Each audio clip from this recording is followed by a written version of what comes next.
It's time for Columbus Titan football on Columbus Sports Live. Columbus Sports Live is presented by Mercy of Columbus. Also by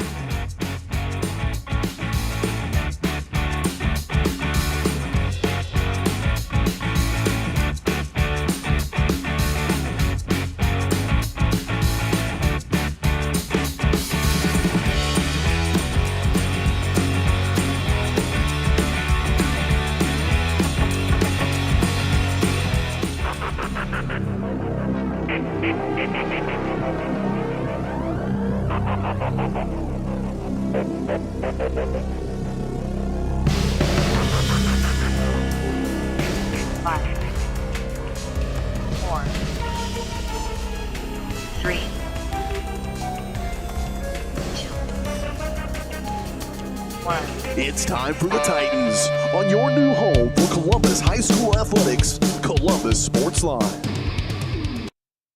And good Friday evening. Welcome out here to Titan Stadium, Cecil Klein Field for the home opener of the 2023 high school football season. Carson Cobb, Buddy Durfeld here joining you. Good to be with you as the Titans are set to take on the Coffeyville Golden Tornadoes, or Field Kindley Golden Tornadoes, whichever you want to call them here. And a matchup that's going to test Columbus's strength, I believe, throughout this season. It's going to be a test of endurance. Coffeyville's a very fast team. They're a very large team. Coach Wade's got a very well-built program this year, as always, in Columbus. Hopefully they're expecting it. A big matchup here tonight. We've got a lot coming up. We will hear from both coaches coming up here on the Vital Signs pregame show that we will kick off coming up after this 2-minute break. This is Titan Football, live streaming here at varsitysportslive.com. We're back in 2 minutes.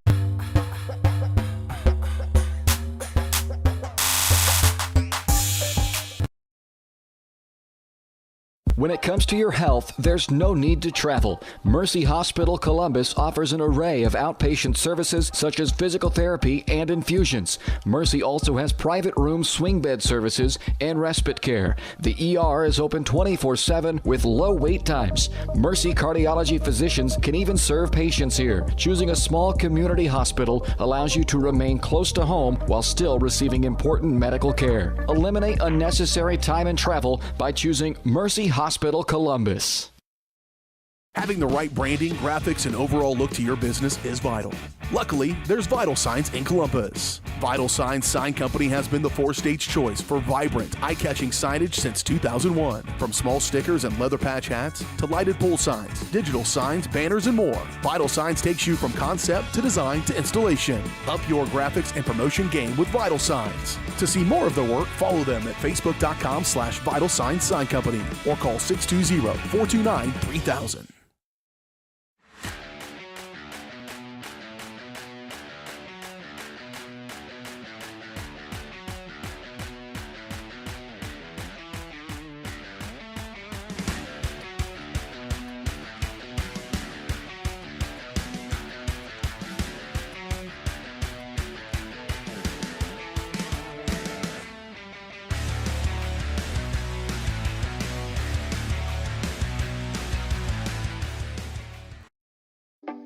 Let me ask you this. How many of you think you are paying too much for insurance?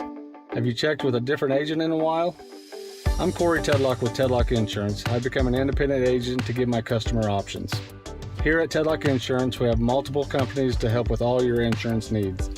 Send me a message on Facebook or call or text at 620-674-1286 for a quick quote and see if you can start saving money today.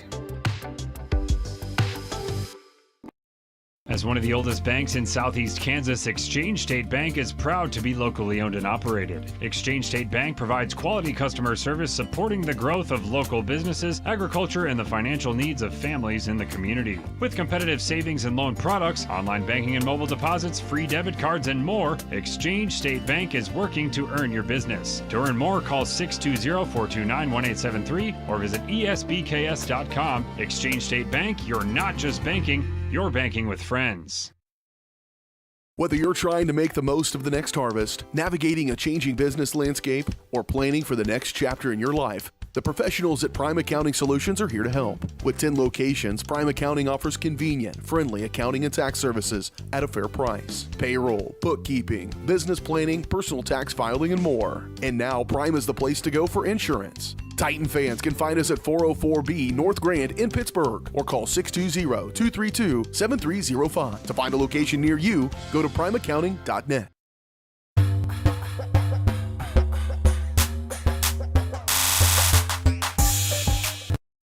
Team Threads is here for your school-themed gear. Titan fans through and through, but we can customize your team for you. Screen-printed vinyl and sublimation, embroidery, and rhinestone application.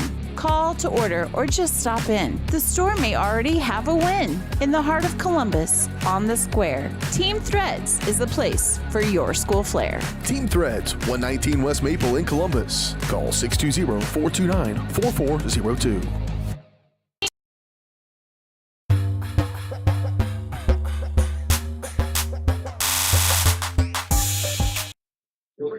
Back, everybody, as we kick off the Vital Signs pregame show here in week number 3 of high school football in the Sunflower State. The Titans' execution is vital to their success. And at Vital Signs, they know how important execution is. That's why they help you through the entire process from design to installation. Follow them at facebook.com/Vital Signs Sign Company. This week, the Titans are taking on the Coffeyville Golden Tornadoes. We'll preview that game coming up in just a bit. But last week, the Titans took on Afton Eagles at Afton for the first time in, well, I don't know if ever, and it was not their best performance. That's putting it lightly, I would say. And looking at our offensive stats for last game, we had 72 yards average game. That's what we're averaging a game, 72. We're going against the Field Kindley football team, averaging 180 a game. But on the positive, our passing passes theirs. They're averaging not as much as we are. We have a better passing game than they have, and that's going to be a big test on their defense. On our defense, I have a feeling they're going to line up and run at us and see if we can stop them. Mm-hmm. So it's all going to boil down to the rush. They've got some big linemen. They've got an offensive lineman. He's 6'4", 320 pounds. Yikes. And they said he'll be in and out on defense, but he's not going to be one of their starters. But it's definitely looking like the defense is going to have to show up today. Mm-hmm. Coach Wade has done a really good job with building this program, and you'll hear him coming up in the interview. He's been here since 2020, and he really didn't expect to get the job that he has now, but he's here, and I think he's done mighty fine doing what he's doing. And it's just going to come down to it. I know Coach Wade and Coach Burns know each other very well. They both respect each other a lot, and two teams well coached going to be coming into a Friday night here in Southeast Kansas. Nothing better. Coming up next, we'll hear from Coach Wade coming up here on the Vital Signs pregame show. We'll also take a look at some local area matchups and give you our predictions. All that's up next. We're back in 2 minutes. This is Titan Football, live streaming here at VarsitySportsLive.com.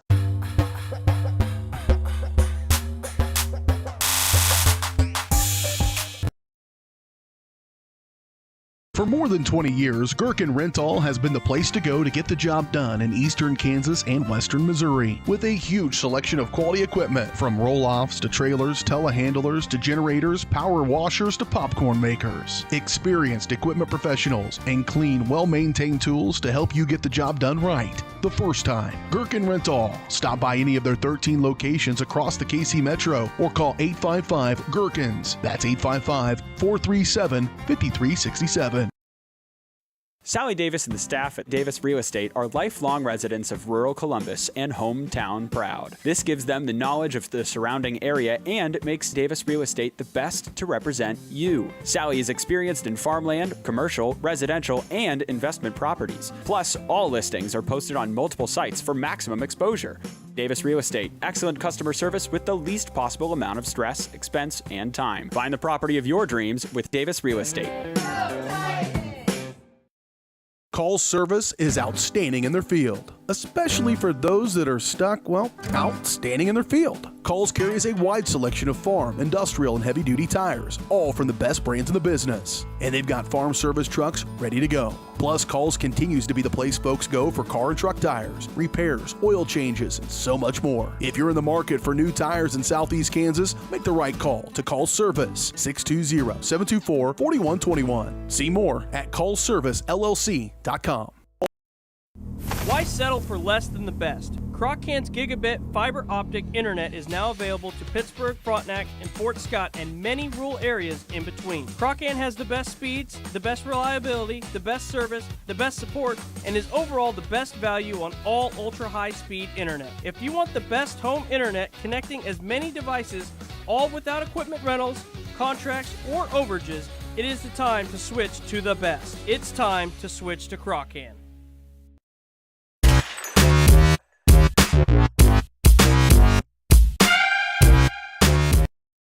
When it comes to protecting your family and belongings from the elements, East Avenue Structures has you covered. Second to none quality wood and metal frame buildings, cabins, carports, storm shelters, garages, and even storage containers. Choose from multiple, completely customizable styles. Plus, they're the only builder to determine size using the inside of the building, giving you every inch of space you pay for. With rent to own and finance options, check with them first before you overpay. East Avenue Structures, we have you covered.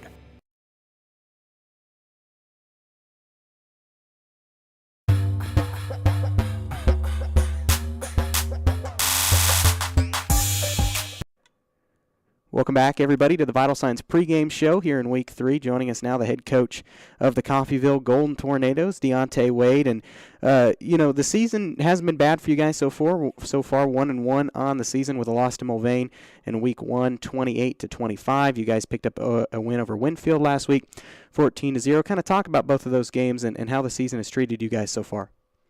We started out with a tough road opponent in Mulvane. We didn't play our best game, and then when you make mistakes and you're heavily penalized against good teams, you typically don't win those.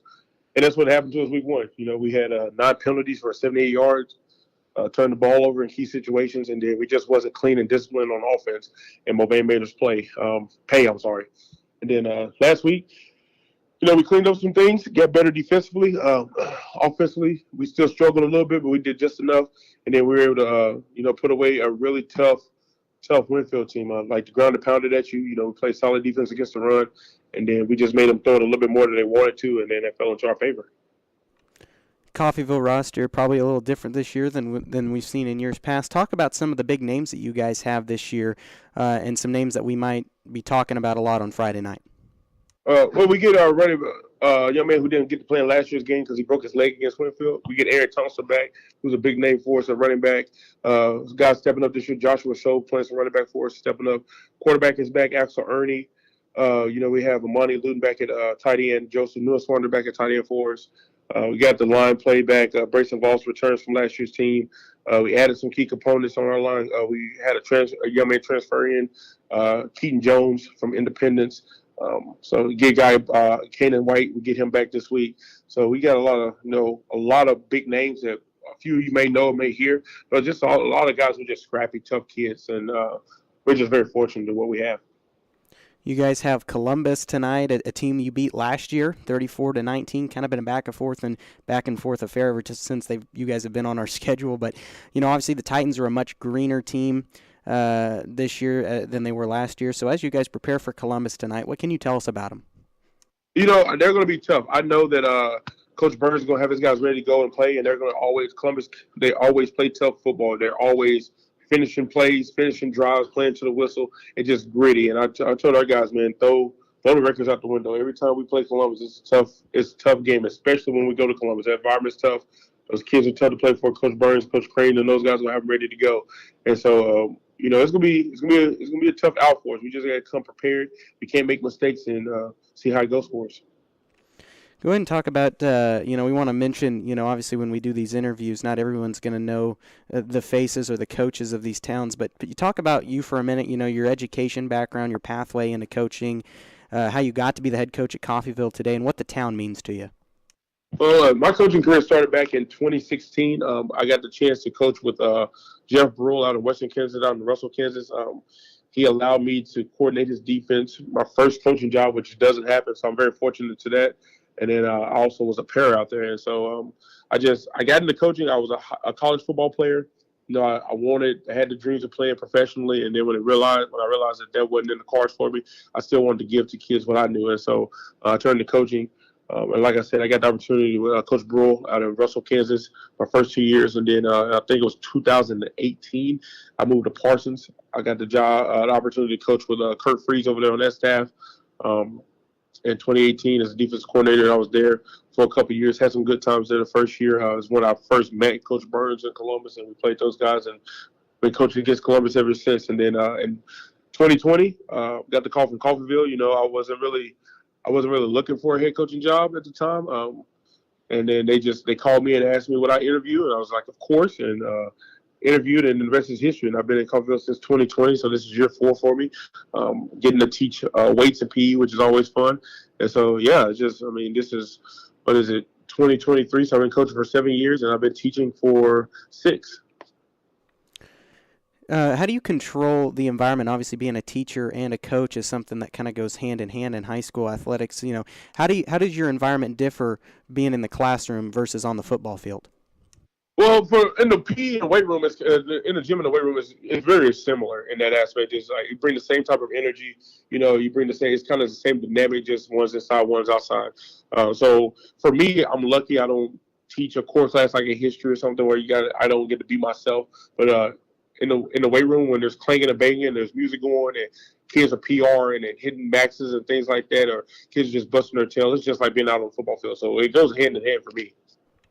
And finally, we'll go back to that Winfield game last week, 14-0 win. Talk about a few players that might have stepped up from the week before and some stats on them. And if you could just pick a few players from last week that really stepped up, who would it be?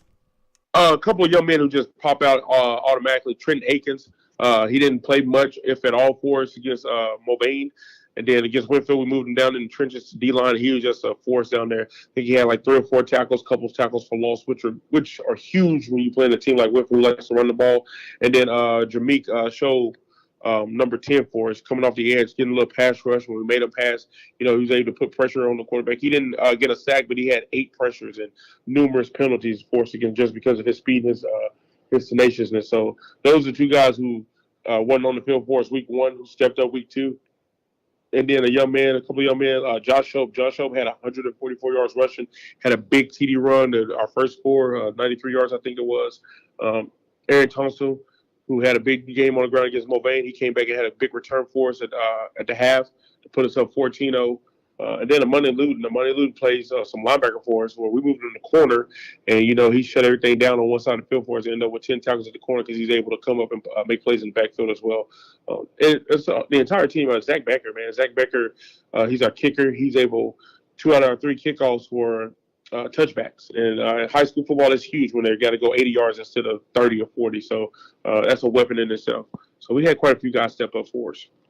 That's Deontay Wade, the head coach of the Coffeyville Golden Tornadoes here on the pregame in Week 3. We'll take a 2-minute break and come back and listen to the head coach of the Columbus Titans, Blake Burns. This is Titan Football.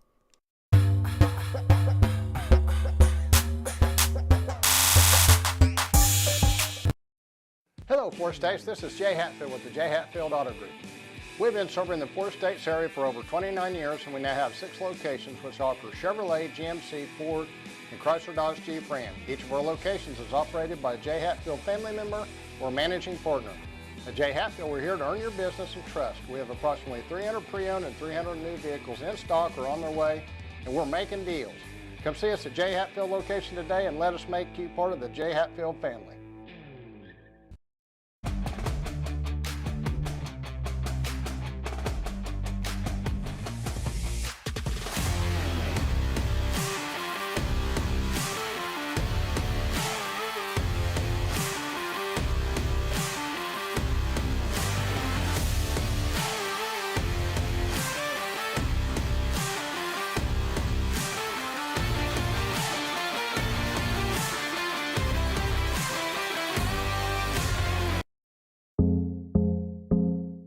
whole vision of becoming the 4-state agency was because we want to be able to grow with our clients, whether they have a lake house in Oklahoma, whether they're starting a business and expanding into Arkansas. We want to make sure that they're taken care of, whether it's home, auto, financial services, or even life insurance. We want to walk through the stages of life with our clients. That's the biggest part. That's what makes us different.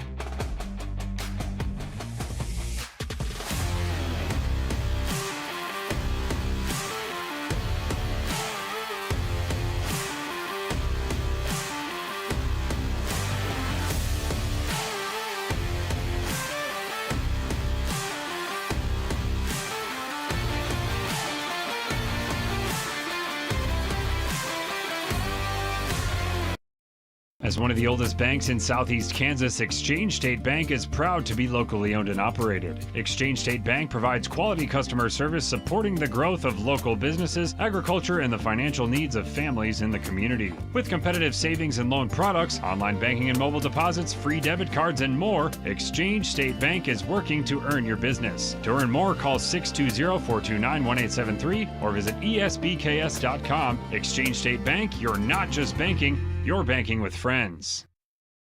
Having the right branding, graphics, and overall look to your business is vital. Luckily, there's Vital Signs in Columbus. Vital Signs Sign Company has been the 4-state's choice for vibrant, eye-catching signage since 2001. From small stickers and leather patch hats to lighted pole signs, digital signs, banners, and more, Vital Signs takes you from concept to design to installation. Up your graphics and promotion game with Vital Signs. To see more of their work, follow them at facebook.com/Vital Signs Sign Company or call 620-429-3000. I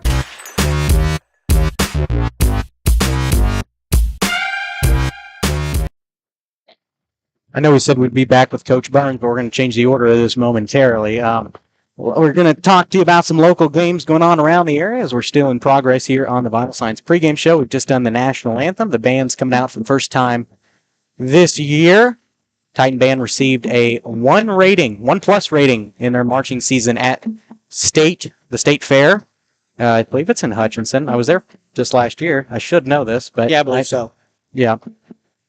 So congratulations to them. I think some people would argue they might be the best band in Class 3A, Class 4A. I can honestly say that. You know, we've seen some of the bands at the other fields. Yes, they've been smaller teams, other towns. Here's the thing I'm noticing. If we pan that camera over just a little bit, yeah. Our tunnel used to always have 2 lines. There's so many band members this year, they have to make 3 lines for the tunnel. I mean, that's kind of insane. So, drum majors are Natalie Edmondson and somebody else. I didn't get them wrote down. We'll get you that to you coming out. Yeah. And we'd like to tell you about some games going on tonight around the area. Baldwin is at Lewisburg tonight. Eudora is taking on Spring Hill. Baxter will take on our Week 2 opponent, Afton. Galena is taking on Girard. Paola is at Ottawa. Tonganoxie will take on Chanute. Frontenac will take on Bishop Ward. Colgan will take on Riverton. And Iola is at Parsons tonight. Here's some local predictions for the games going on tonight. Pretty simple this week. Yeah. Baxter over Afton. Girard over Galena. Frontenac over Bishop Ward. Colgan over Riverton. And Parsons over Iola. Now, last week I tried arguing with you and change a couple of things, but by gosh, you were dead on pretty well last week. I'm going to go with you this week. Thank you. I appreciate it. Frontenac's one of those teams that's going to get better. Bishop Ward's a tough team. They gave them a close one last year, but this one I don't think they beat them 21. They beat Riverton 21-18 last week, and Riverton's a pretty good team this year. Yeah. The one to watch will be Girard over Galena, in my opinion, because Galena's 0-2. They're going to be angry. They've had a really successful program over the last 2 years. I think I looked it up. The last time they went 0-2 was something like almost 20 years ago in a season. Wow. They've lost Week 1 quite a bit, but they've typically always won Week 2. It's ironic. I think you can flip that around and say Baxter hasn't gone 2-0 since 20 years. Exactly. Baxter takes on Afton. That's another one to watch tonight. We'll keep you updated on all the scores as the game progresses. We will take another 2-minute timeout, and we'll come back, and you'll hear from Coach Burns. This is the Vital Signs pregame show here at Columbus Sports Live. This is Titan Football.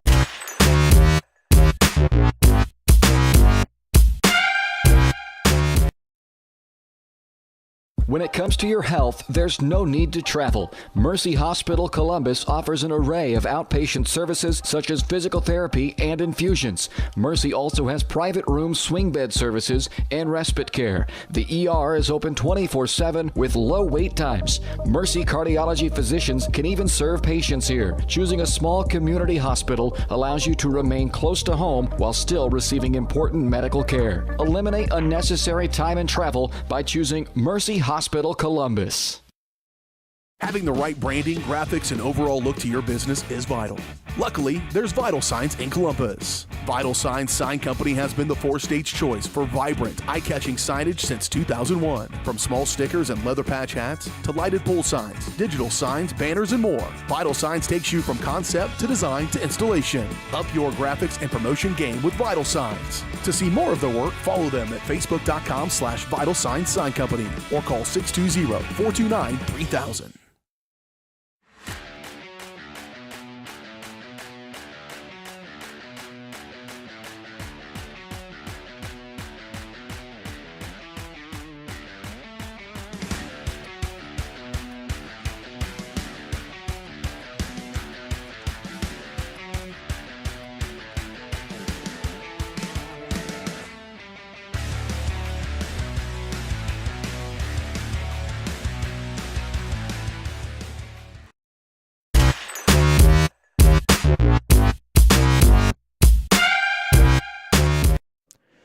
Welcome back, everybody, to the Vital Signs pregame show, week 3 of high school football here in the Sunflower State. Joining us now on the pregame is the head coach of the Columbus Titans, Blake Burns. And, Coach, you guys took on Afton last week. You traveled down to Oklahoma to take on the Eagles in a game that was decided by a 2-point conversion. It was 14-12, the final score.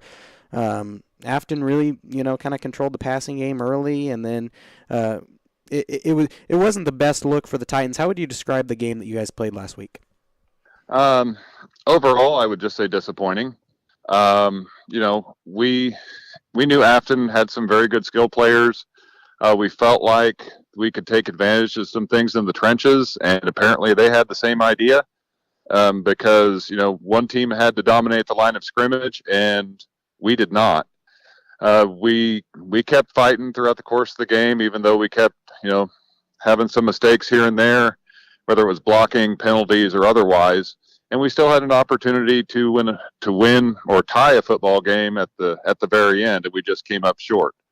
So it's just one of those. It's one of those opportunities. We're guaranteed nine of them every season, and we've got to learn from our mistakes and just continue to improve. We'll talk about Jack Vallela for a minute, the young quarterback, a junior, and he had negative 43 rushing yards last week. In fact, the stat that I had was a little lower than what you told me earlier. But, how is he kind of adjusting to playing some new positions? Because obviously he's going to have a lot on his shoulders, especially being an underclassman. Jack had to come in and spot duty a little bit as a sophomore. And Jack's he's a competitor. He always wants to go in and compete. He's never worried about the big moment. So in spot duty last year, every time he came in, it wasn't a coincidence. Every time he came in, I let him throw the football because I do trust him.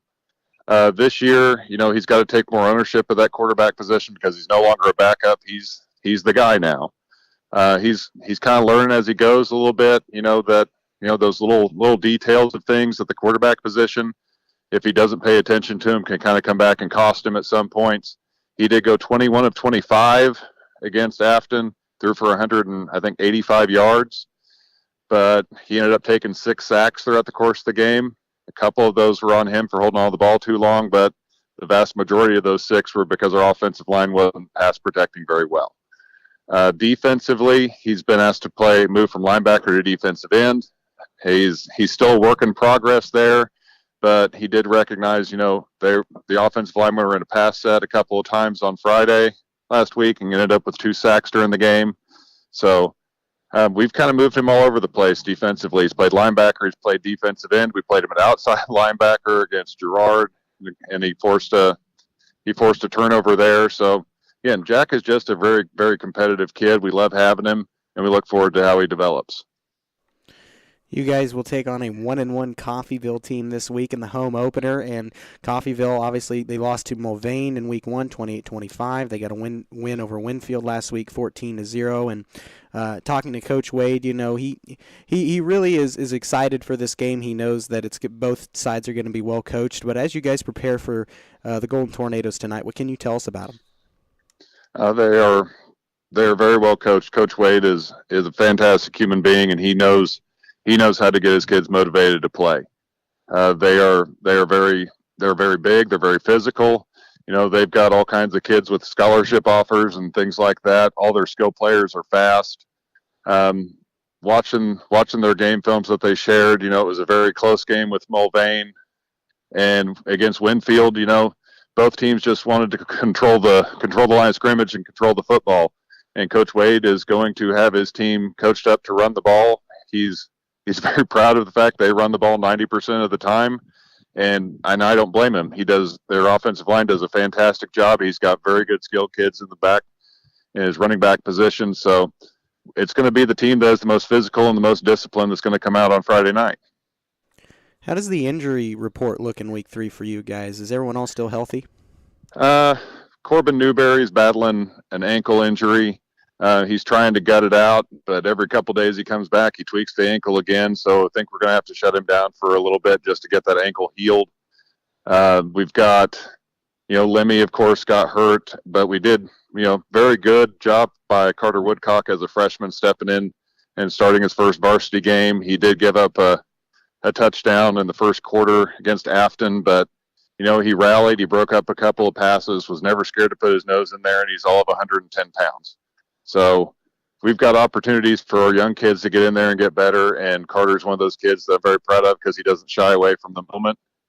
And, you know, that's honestly our newest injury was Corbin. Lemmy, of course, is still probably 4 or 5 weeks out, and, of course, Luke Gray is done for the season, but we are about as healthy as we're going to get right now. If you could pick a player from the Afton game or a few players that you believe that really stepped up and did more than they had to in the week before, who would it be? I would probably say Jet Tanner, and, you know, I would probably say secondarily would probably be Brandon Stice.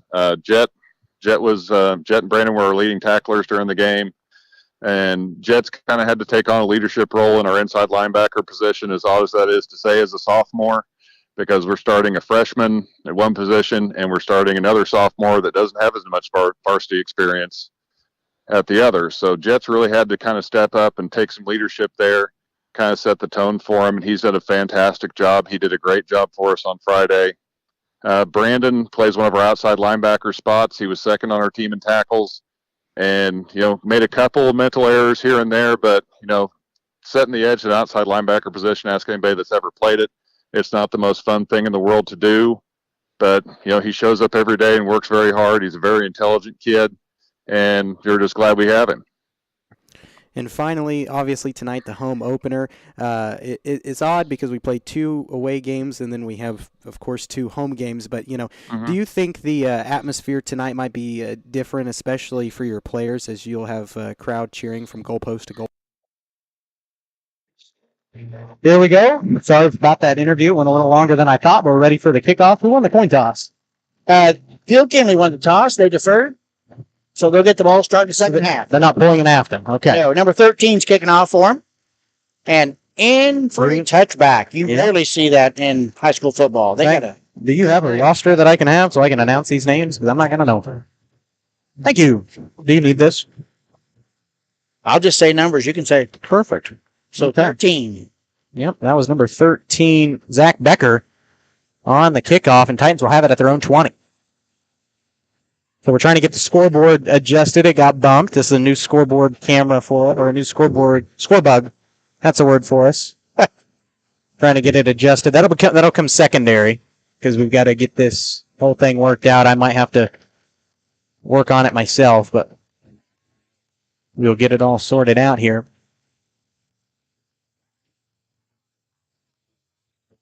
And razzle dazzle there. Yep. That will push Coffeyville back. We can say the first play was positive. 5 yards. That's a good start, especially because you've not got the best field position.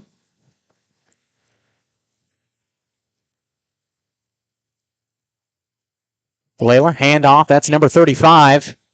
And he'll be thrown back.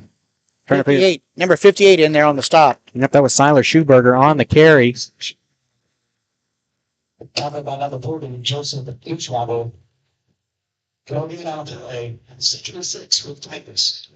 We'll make it 2nd down and 6. I promise I had this on the scoreboard earlier.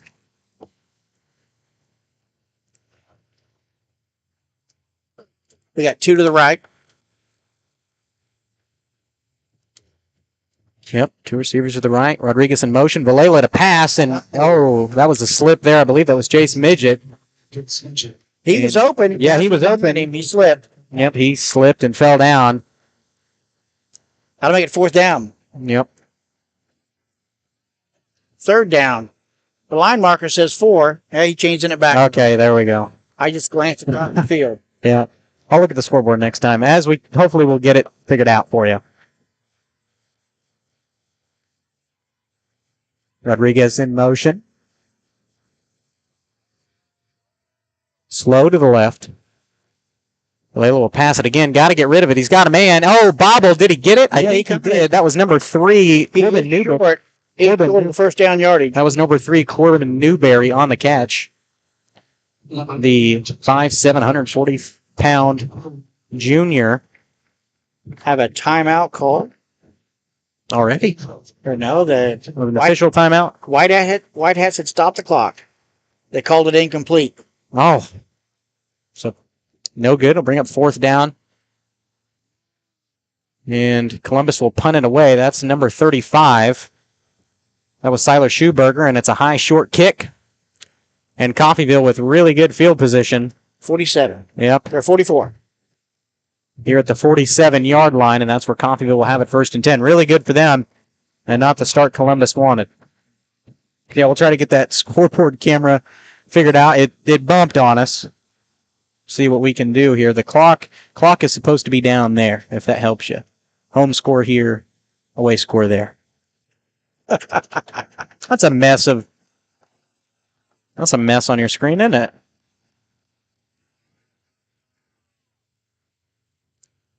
That was a pass. Number 10, he slips it off to number 8, and he'll be taken down just short of the 40.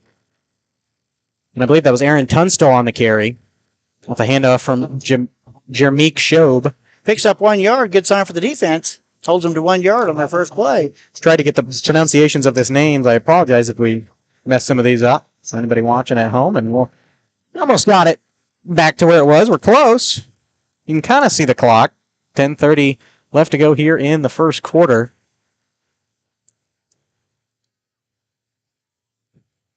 That's Zay Logan in motion. And I'm not sure who has the ball. I can't really see. That's number 2. Number 8. Number 8. Yep, that was number 8, Aaron Tunstall, and that's a touchdown for Coffeyville in great field position, and that will start it off. I missed the play. Couldn't see on the other side. We're a little low here on the home stand. Should have brought the binoculars. It was a 42-yard touchdown run. Yep, and they had pretty good field position coming off the turnover. He had lead blockers the entire way. Yep. Coffeyville's got the size. You see it out there, number 71. Nope. 320 pounds, 6'4". He's not on the roster. Okay. Okay. The number they have on the roster they can't use because the jersey they had for him would not fit. So that's nice. They had to get a bigger jersey for him. And that's Keaton Jones, number 71, Keaton Jones. That was Zach Becker on the extra point attempt. They'll make it 7-0 Coffeyville. We will take a 1-minute break, try to get the score camera fixed. We're back in 1 minute. This is Titan Football here at Columbus Sports.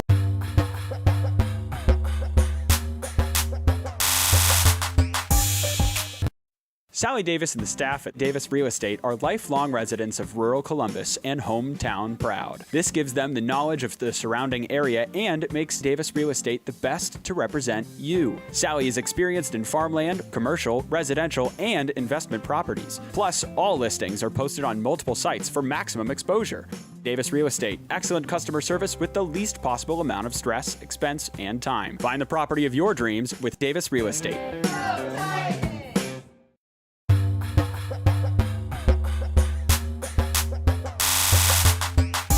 Kindley has their second kickoff here. Here we go with the kickoff. Number 13, Zach Becker, just kicked the extra point attempt and maybe another touchback. Another huge kick. Wow. The power from Zach Becker, we'll find out what he is, a 6'2", 280-pound senior. Man, kicked a long extra point attempt, and you don't usually see a leg on a kid No. in high school. 2 back-to-back touchbacks, and we're not even 2 minutes into this game. Yeah. So they will have it at their own 20. The Titans will, 1st and 10.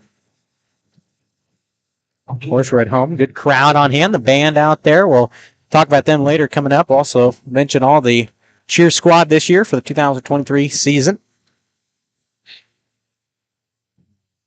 Rodriguez in motion again.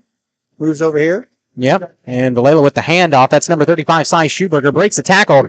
And that will get taken down right at about the 26. Yeah, 26. 6-yard line. 6-yard gain. That'll be 2nd and 4. Good first play for the Titans. I know it's the first home game, but I feel like maybe they should. I'm hoping the crowd mic's not catching that. It is. Crowd mic's on. So as long as the stream's not catching it, that's okay. Well, he hands it off again. Oh, yep, immediately. Number 54 on the stop. Yep, and that was number 6, Jaden Rodriguez on the carry. You do have my own roster. Well, I don't know, man. Actually, I got an idea. You take here. That was Bryson Voss on the defense. Yeah, you take that one, and I tell you what I'm going to do. Pull up the sports program. There you go. Overcome, adapt, improvise. Look at us go. Or how about this? We'll just trade it. All right. When I'm, defensive. Yeah. Whoever's on offense. I should know our players' names and numbers, but I don't. Football's got a lot of people. Valela back to pass. He keeps it himself, slips a hole, but then he's immediately taken down, and that's the big number 71, Keaton Jones. And he's one of... when you can't fit in your own jersey... Yeah. That's just a statement. That's a good problem a coach wants to have. Yeah. No. Oh, you can't fit in your jersey? Perfect. Thank you. And you look at him, 320 pounds. Yeah. He's not an overweight kid. No. He's in good shape for his height. Yes. Especially if he's playing football and we've got a flag on the play. No.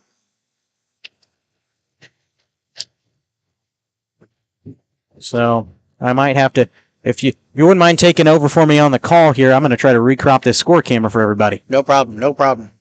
Hopefully it doesn't get bumped again. Had a timeout called by Phil Kindley. I would love to take a commercial break, but I'm busy. If you would like to ramble, go for it. You want me to ramble? That's open to us. Go. Just not about biology or science or anything. So in looking at these stats that we have, Phil Kindley averages in their last few games. So far in 2 games of the year, they have 361 yards rushing. That's 180 yards rushing a game. They have 149 yards. They average 74 yards passing a game. So it's kind of almost a flip. The Titans, we have 72 yards rushing for our season total, but we have 294 yards passing, 133 of it to Jace Midget. So I have a feeling that we're going to have to get our passing game going here. The line needs to block. I agree. So we're lining up to punt. Phil Kindley changed. They have 2 back deep for him now. He's going to go to number 41, and he gets it on the run. That's Jeremy Colbert, and he gets all the way back to around the 20-yard line. Or 23. So a net yards of 3 yards on that punt. Yeah, that's not the best thing you want to see, especially on a team like this at the start of the game. But you just look, and there is speed. They have speed everywhere. And Coffeyville's been known to have that for years. Their program's built around speed. Got 71 off to the left. I'd say they're going to run that way.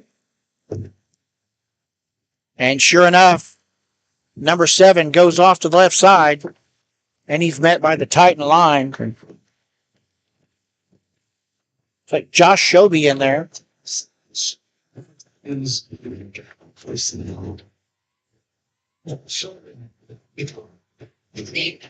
going to get 2nd and 6 after a 4-yard gain by Phil Kindley. Got Luton to the tight end to the right.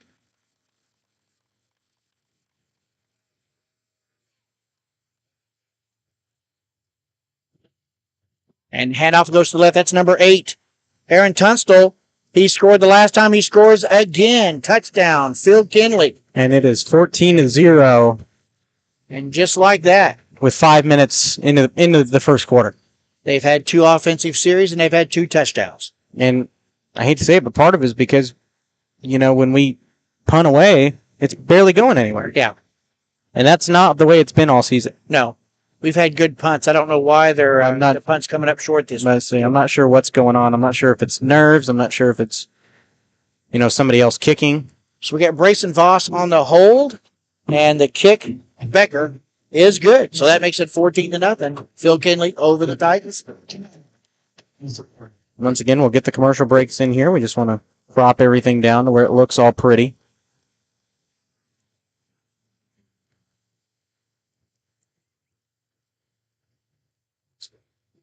So we kind of figured it was going to be a game where, Phil Kindley was going to line up and say, "We're coming at you. Stop it." Us. And that's been the story of this one so far tonight. The story of every one of their games. When you look at 2 of their running backs, and they have their main running back. Yeah. I don't believe number 8 has been here until the last couple of games. Well, and he scored the last 2. Yes. Well, the only 2, I should say. So we've got Zach Becker kicking off for Phil Kindley. Titan crowd staying lively. Always good to see. Another booming kick. This one's coming up a little short. It's returnable. He gets it at the 1.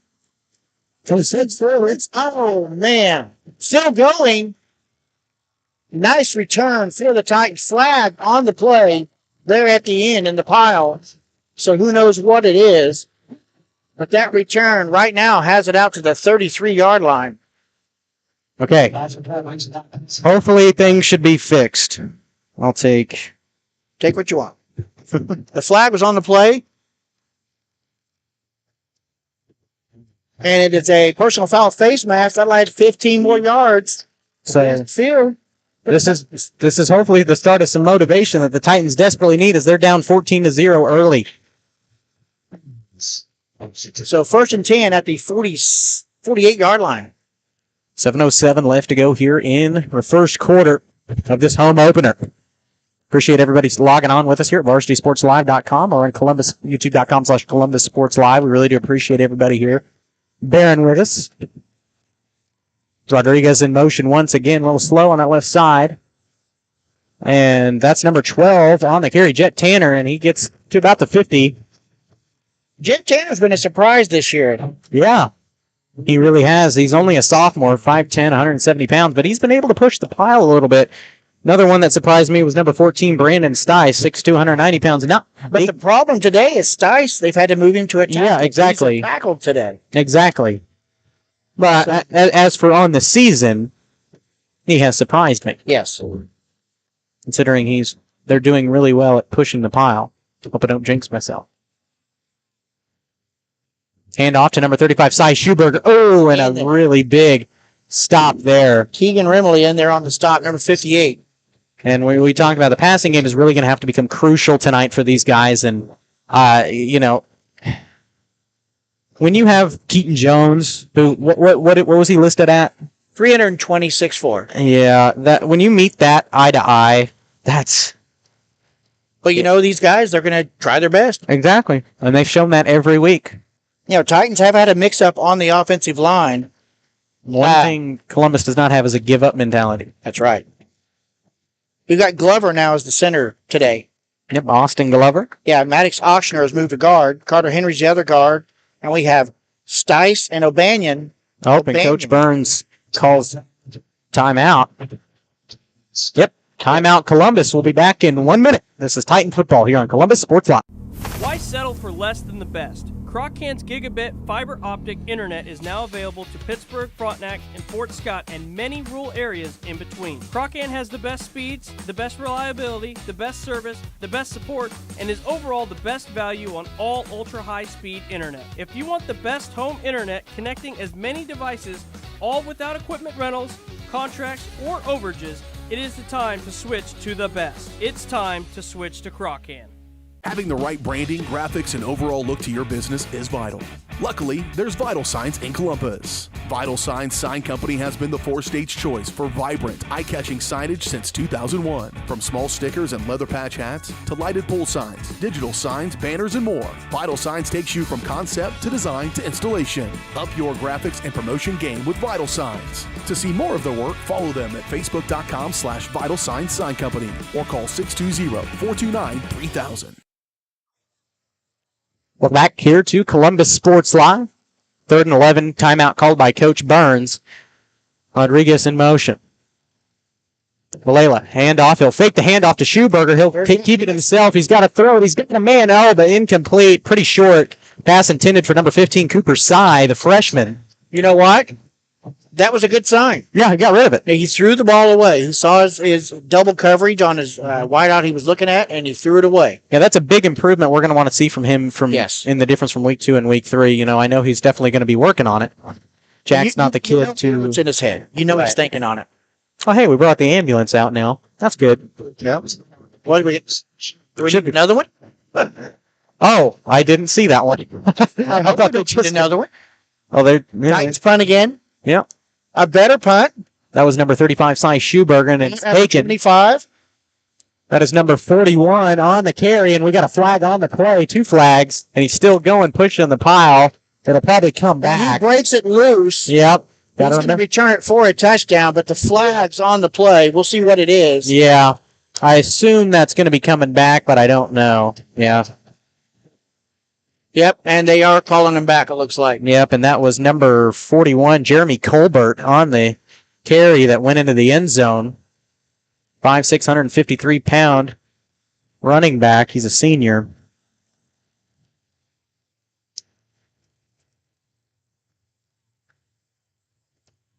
Well, it looks like this one will be coming back. Phil Kindley, already to this game, they have 67 yards rushing and 2 touchdowns.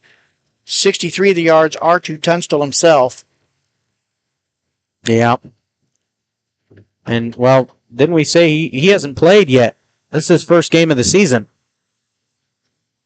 I'd also like to thank the Coffeyville radio station for providing us a very nifty stat sheet.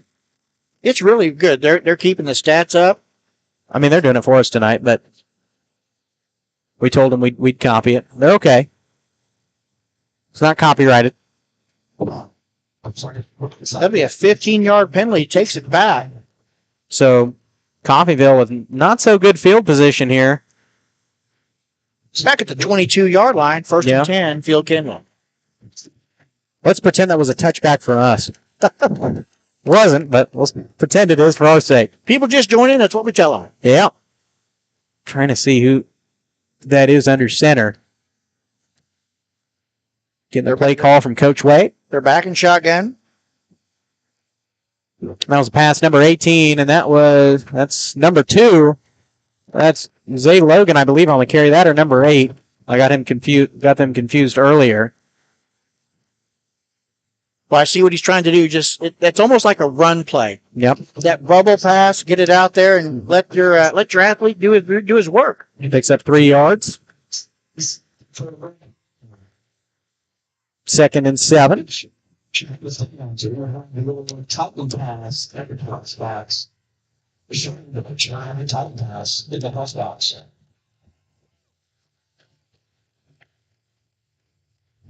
Okay, I guess. And Round that is, side. Yep, that's number 7 on the carry. That's Josh Show, 5'7", 141-pound junior. And I believe we had a flag. Yep. On the stop, looks like number 50, Carter Henry. Let's see what the flags are going to be.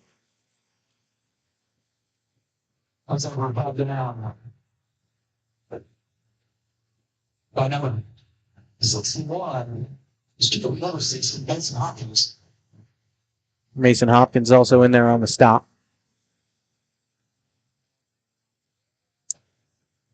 And it's going to back Coffeyville. Well, no.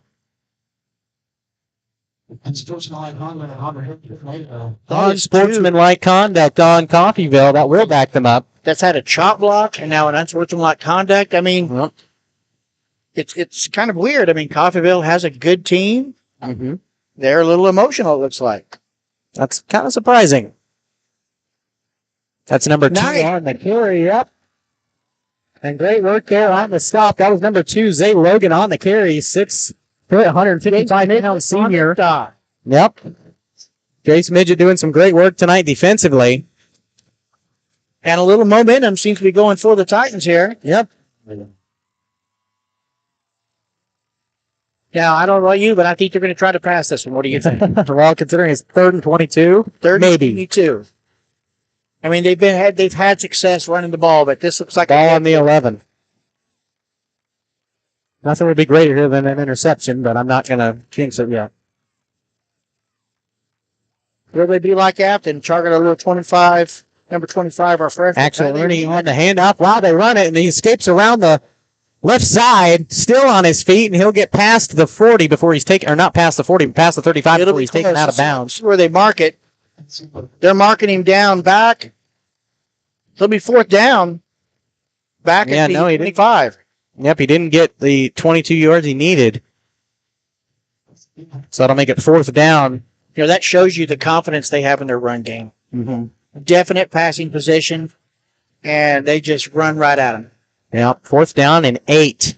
Well, they're lining up at the punt formation. Looks like number 67 to punt. You know, in Coffeyville last 62? year. 62 to punt. That's Braden Gilfillan, 6'2", 216-pound senior. I was going to watch for the fake punt, but they punted away. High kick. It'll be taken by Jaden Rodriguez, and he'll just hold it. Fair catch. That calls for fair catch. Mm-hmm. That'll be 1st and 10. Best field position. Yeah, about to say, pretty good field position at the 42. So, I mean, Titans will have it 1st and 10. That's got to mean something for them that they stopped him. Yeah. Made him punt. Exactly. So, confidence building. I'll say a little confidence on the defensive end. Now the offensive end's got to go to work. Thank you.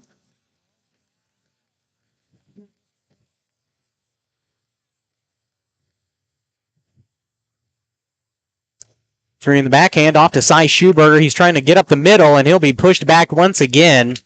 Brought down right about the 40.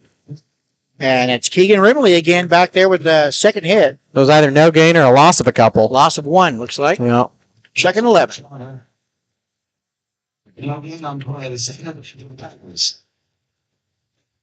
2:56 left to go here in the first quarter. Coffeyville up 14-0. They scored early twice off of 2 touchbacks, and then Columbus is now starting to get some motivation on the defensive end. 3 in the back once again. Rodriguez in motion. Handoff to, that was number 12, Jet Tanner, and brought down immediately. Barely got past the 40, if he did. That's Keegan Rimley again. That middle linebacker that they have has been very dominant so far in the middle. I know it doesn't seem like a good idea, but they really need to execute the passing game. Yeah. If they're going to be able to score, get it past the 50 because they're being stopped every time. But against this team, I mean, you've got to get the run game established. That's true. Back a little bit. No gain. 3rd down, 11. 4 down linemen. Have 4 linebackers. 2 cornerbacks and a free safety.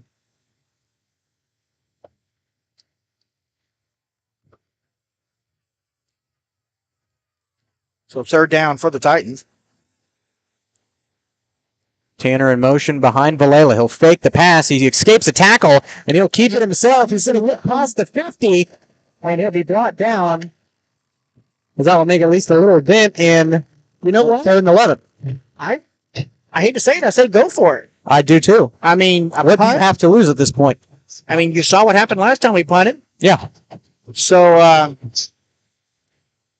it looks like they're expecting us to go for it. They're not even putting anybody back. So that's what we're doing. Well, I assume so. Coach Burns is going to, if you can score early here, that's going to establish some motivation, especially after the drive you just had last time. That's right. So coach is doing what is the best for his team right here. Yep. First down here definitely sets a tone for him. Yep. Let's see. Schuberger behind Villela. He looks to pass, got rid of it, and that's and he complete. Jaden Rodriguez could not get a hold of the ball. Found a man and everything. Aaron Tunstall on the defense there. He almost knocked it down. And I think jumping up is what got in Rodriguez's way. Unfortunately, that's where Coffeyville will take over on downs at the 50. So pretty good field position once again for the Golden Tornadoes, but it's been better. We'll get in the habit of it. Trying to trade rosters. I will just print out 2 next time. Well, we didn't get one this time. That's true. And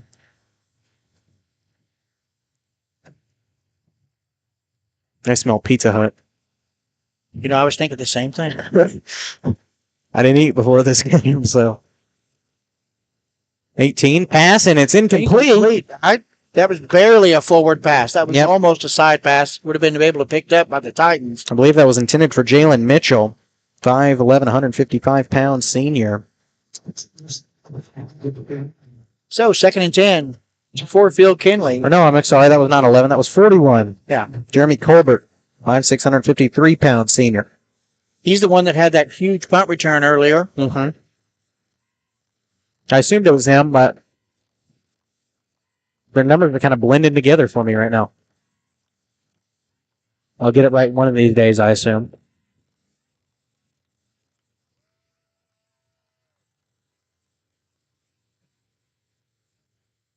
Excellent. Bobbles the handoff, and he'll keep it himself, but he'll be brought down just short of the 50.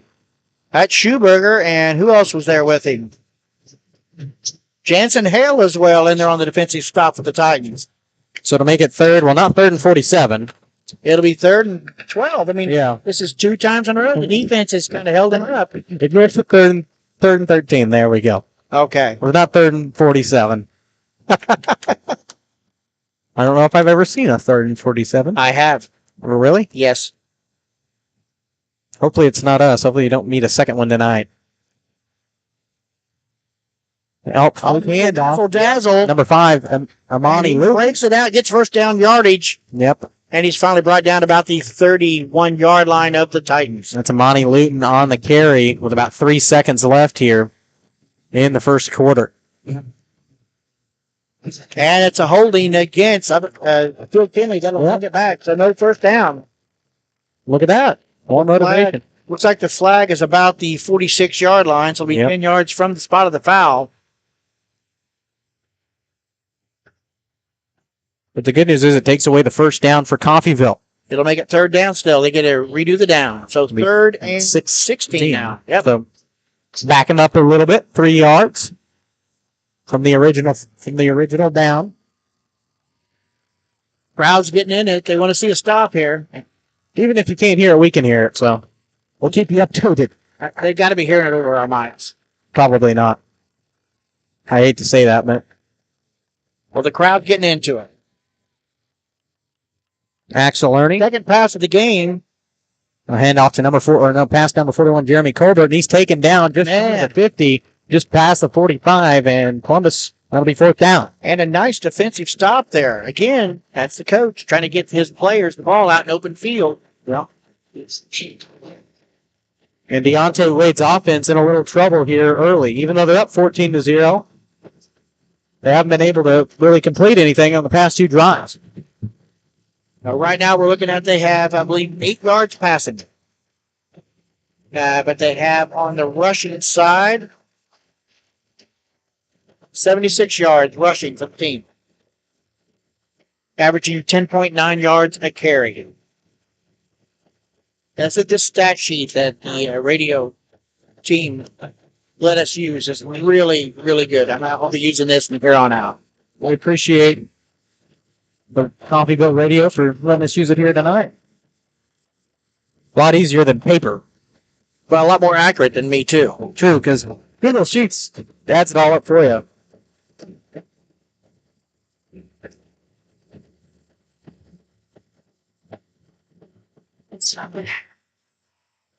Fourth down, they look like they're lining up in punt formation. They have a different punter back there, it looks like.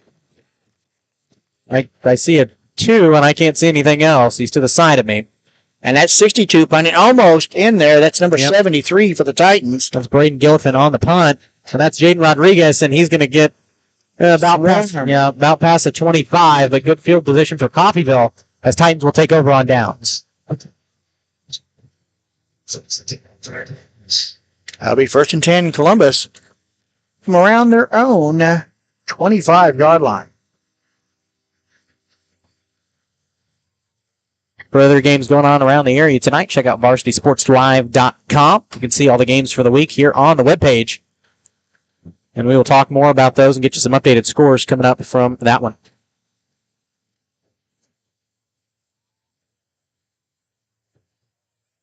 Titans have 3 receivers at the bottom of the field. Yep, Valera will keep it himself as he goes up the middle, and he'll be swarmed by a host of tornadoes, and he'll really not get any gain on the play, maybe a few yards. First in there is number 40 on the defense. Actually, you've got like 3 of these here. I'll take one. Okay. Which one do you want? Same thing. I didn't know if you wanted the one with the cover on it or not. It's okay. 2-yard gain to make it 2nd and 8 for the Titans. Well, they still got it first down, but that's not correct. And no field position as that was number 35, Siler Schuberger on the carry. Mason Voss on the stop. Maybe a loss on the play. Taking us back. Yeah, 3rd and 10. That'll make it 3rd and 9, so no gain. Have Owen Roberts taking the play in, so it'll be a wide out for us this time. And Columbus will have to execute the passing game here, keeping it running off the side. It's just not working. Keep an eye here on the bottom of the screen. Chase Midget down here, number 8. He'll pass it, and he couldn't get rid of it. Warm. And he'll keep it himself. And that was another example of him not being able to get rid of it, and he would try to keep it himself, but he got pretty much stocked up the middle. You hear people saying he needs to get rid of it faster, but you can't. When you look up and you've got 2 defenders on you. So the offensive line also has to work. That's right. And that's kind of what Coach Burns talked about in the pregame, was that a couple of those last week at Afton were Jack's fault, but not all of them. Yeah. But I think that late in the game was just Jack trying to make something happen here at the end. Yeah. Another high, short punt. Yep, and it will drop. And rolls back. Takes a Phil Kindley roll. Yep. And that's Jonas Smith. Downs at about the 47-yard line. We're figuring it out. As we get ready for Coffeyville with pretty good field position once again. But they've had pretty good field position pretty much all night. Yeah. I think once they've been on their side of the field. Yeah. They've got their big blocker on the side closest to us, and that's where they run. Yep, handoff. That is to number 7, Josh Shobe. Man, running through tackles. Mm-hmm. I mean, you can see why 2 of their running backs already have over 130 yards of rushing. 2 of them. So it'll make it 2nd and 5, approximately.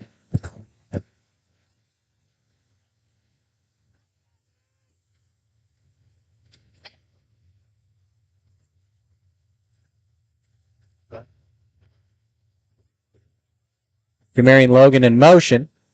Handoff. That's once again Gallagher, and there's a flag on the play. Okay, I think there was a hold on this one. And it looks like... But you never know. Have a player down over here a little bit. Yeah, that was number 11, Owen Roberts. And he was banged up a little bit there on the tackle. I think Carter Henry had he was taking somebody for a ride there, it looks like. I think that's where the hold was. It was right there in front of the white hat. So 10-yard penalty takes it back. Hey, that's nothing wrong with that. I'm really surprised at the amount of penalties Phil Kindley seems to be getting this early in the game. Especially a very senior having experienced team, and they are at an unsportsmanlike conduct. The emotion, personal fouls. the emotion is running with them, but still. Well, I mean, they're up 2 scores, so yeah, they can't complain as of right now. Hand off. That's number 7 again. Shobe around the left side, and he'll escape it again. And I thought he was going to break through. In there on the stop, number 17 for the Titans. Jansen Hale. I don't know if he got the first down or not. He's close. 1 yard shy. Yep. Make it about 3rd and 1. Boy, when they are running to the side, they're sending out 3 or 4 lead blockers, pulling linemen, and it's a little confusing in there. Yep. Columbus is going to need a big defensive stop here, but most likely first down Coffeyville. We'll see. Yep, and I believe that's number 8 on the ball, Aaron Tunstall. Couldn't see it because he was in a mob of Titans. But it could be first down Coffeyville. Number 8, Aaron Tunstall on the carry. Yeah. Brought down by Hudson Titans. So number 72 is who they have up there. I'm not sure who that is. He's not on the roster for the Titans. Who is it? 72. 72. No, he's not. Somebody. He's our mystery player. That's right. Always won a game. Oh, a nice blitz. Ernie back to pass. Oh, yeah, a nice sack by Jace Midget. And the pass will be incomplete. And that is Kenyon Smith putting on some good pressure against the quarterback. And I didn't see who was it on the defensive out there. Was it? I just saw it was Midget. Yeah. It was Jace Midget on the defense with the pass receiving. Yep. Nice hit. 2 good plays there by 2 players. Yep. And that'll make it 2nd and 10. Neither of them are seniors. Well, we could say that on every play because we only got 2 seniors, I think. So, on 90% of the plays, that's true. But you want to make note of it, too. Hand off. That's number 22. Another flag on the play.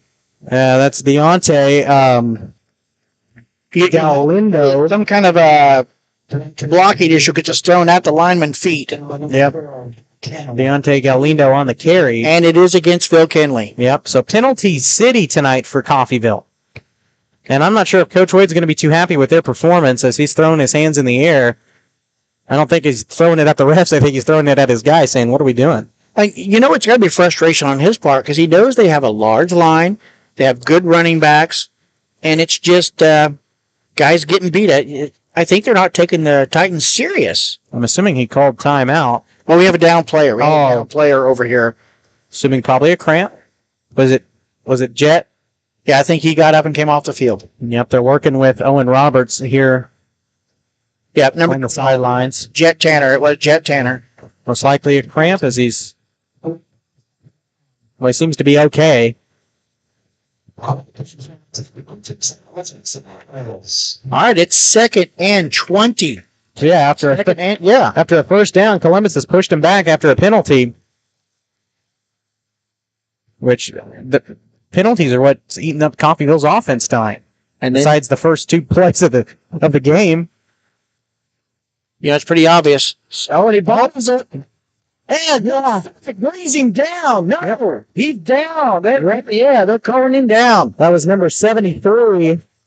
I don't know, but they tried to roster away. I mean, that could have been a flag, intentional grounding, but you never know. I have no idea who that was on the sack, number 73. But after a bobbled pass by number 18, Axel Ernie, Columbus is really trying to show him up on the defensive end here tonight. But the problem is their offense has got to execute a passing game. So I think that was actually 78 on the stop, Kenyon Smith. That's 2 defensive plays by him so far. Really good. Definitely saw a 73 in there. Maybe I didn't. Anyway, Kenyon Smith, and this is his first year playing, even though he's a junior. Yeah. Out with injury his freshman and sophomore year. You know, from last year to this year, he was bulked up. And there he is again, Kenyon Smith. Hand off to number 22, Deontay Galindo. Carter Henry in there on the first hit. And the Titan defense showed real life. Yeah. So it's fourth down. I mean, do you punt? Or do you, I mean, I would watch for the fake punt in this situation, but I said that all night against Coffeyville, so. they've got 62 back punting again. Yep. Rodriguez back deep for the Titans. Coach Crane directing him. I think he told him catch it and run. I'm just guessing there. That's probably what I would have told him too. Taking a guess. And the punt is away. That's Braden Gilfin. And they're just going to let it roll. Takes a bad roll for the Titans. I think down within the 10. Yeah. So really bad field position for Columbus here. But they robbed the ball first and 10. And the important thing is they stop Coffeyville. They're going to have to execute the passing game here. They will not make it on the field, and that's been shown evident tonight on the running game because they've been stopped. Because, I mean, Coffeyville's defensive line is just perfect for the Titans in this scenario. Very green team. They're meeting a very senior-heavy team, and it's not working for them so far tonight. And when you're this far down the field, if you're going to score on this possession, well, 5 minutes left in the second quarter. Yep. 5-13. The defense has woke up, has shown some life. Yeah. And then we do that from the offense now. Exactly.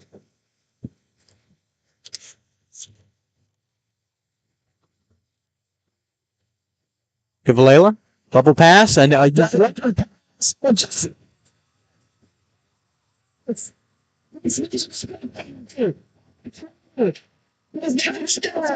Touchdowns, Titans, 91. Double pass to Jet Tanner, long pass at the 50 to Jace Mickett, and a touchdown for Columbus. And there's the offensive rate that we needed tonight. There we go.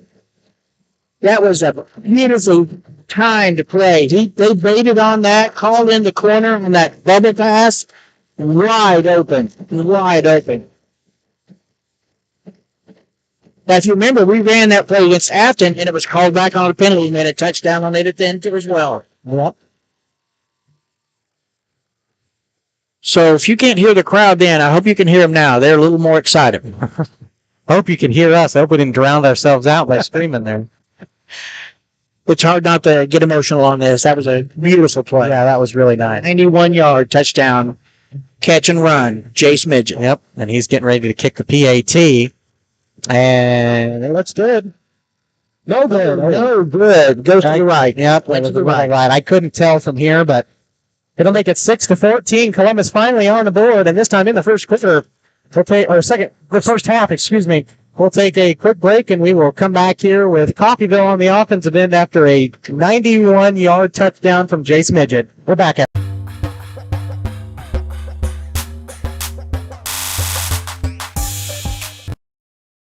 Sally Davis and the staff at Davis Real Estate are lifelong residents of rural Columbus and hometown proud. This gives them the knowledge of the surrounding area and makes Davis Real Estate the best to represent you. Sally is experienced in farmland, commercial, residential, and investment properties. Plus, all listings are posted on multiple sites for maximum exposure.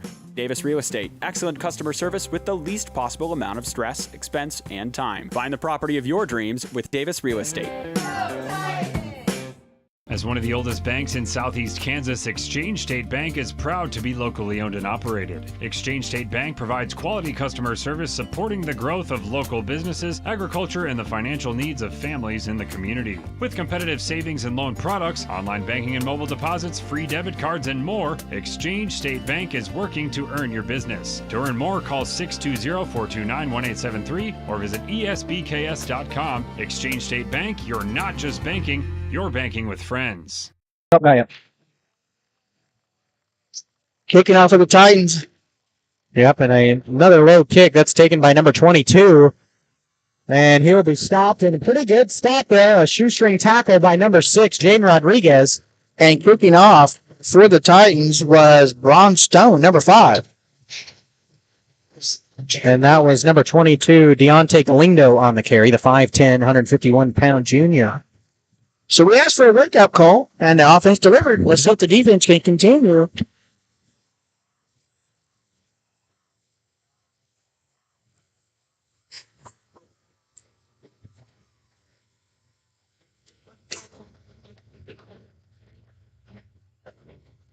Axel Ernie, hand off to number 8. That's Aaron Tunstall on the carry. And he escapes the tackle, and he'll be brought out of bounds out at about the 40-yard line. To the 42-yard line. Yep, and it's getting close. I mean, you see on the edge, the players seem to be holding on a little bit, but I mean, the refs are right there. They're seeing what we're seeing. Yep. So I was wanting a flag, but then again, we're up here looking down. Yeah. They're right there, and they've got all these players coming at them. Yeah. First down for the Golden Tornado. Yep. Ball on the 45. Clock will start on the snap. Tight formation here from Coffeyville. Handoff once again to Tunstall, and he escapes a tackle from Schuberger. Missed once again, and Coffeyville's offense might have just woken up as he'll be taken down past the 30. That tackle was missed by number 25, Carter Woodcock, the freshman. Again, that's the youth showing up, and you see 2 missed tackles on that run there. Was that 25 or 15? Was it 15? Yard run or on the stop? No, on the missed tackle up here. I don't know. It was either Cooper Sy or Carter Woodcock. I missed the number. I'm trying to see. I'm not sure. We got some definite youth, but did you see the move that their running back put on? I mean, they have speed that is just phenomenal. Yeah. To stop and start, move to the right like he did.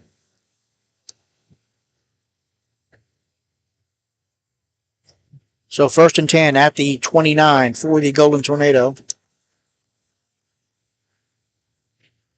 Same play. Ernie hand off to Tunstall, and he'll be taken down. Yeah, good defensive stop. And they're on that number 12, Jake Tanner. Sophomore. I think he's a sophomore, right? Yeah. Yeah. He's telling me he loves my biology class. In the most sarcastic way possible. It was a lie. Yeah. He does not love my biology class. I thought it was okay. Yeah. They don't mind it. It's a good group of kids, all of them. Yep. 2nd down and 7. Short gain for Coffeyville of 3 yards. Ball on the 26-yard line. 3 in the back. Ernie, hand off to number 22. That is Galindo once again. And a whole horde of Titans on the stop. I mean, that's good to see them swarming the ball. So they're starting to catch on. It's still 3rd and 3. But, penalties have eaten them up. We stopped them on a 3rd and 1 because of a penalty. Yeah. I mean, I believe they have 74 yards in penalties. We have 0. Yep. It's one thing that's been Coffeyville's offense up tonight. They need to get their emotions in check. Of course, we don't want them to. And a bubble pass. Yep, right to number 2. That's Zay Logan. And he'll escape and get the first down. And, he's still going and got really good coverage there. And I don't know exactly where they'll spot it. And that's another sign of the youth. I mean, of our team. We got players trying to tackle these guys high. You just can't do that. Nope. Put it in the red zone. They'll put the ball on the 11-yard line. Yep. Couldn't tell.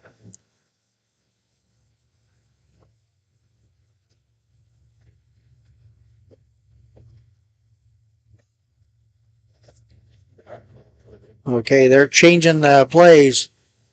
Looking to the sideline. Coach Wade trying to change up his offense here and 1st down and in the red zone.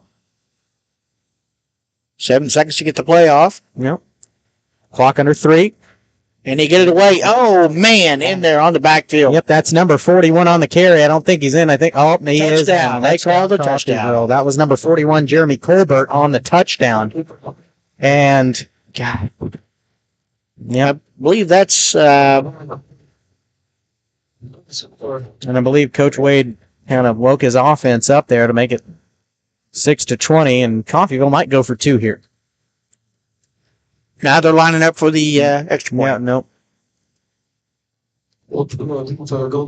I took a guess. It was wrong, but I took a guess. But you got a kicker with a leg like his. Yeah. 2 touchbacks at the start of the game, and perfect. Right through the goalpost, into the street off the top of a car, and that'll make it 6-21. So Columbus will definitely have some work to do. 2:38 left to go here in the second quarter. We will take a 1-minute break and come back with Columbus on offense. Up next, this is Titans.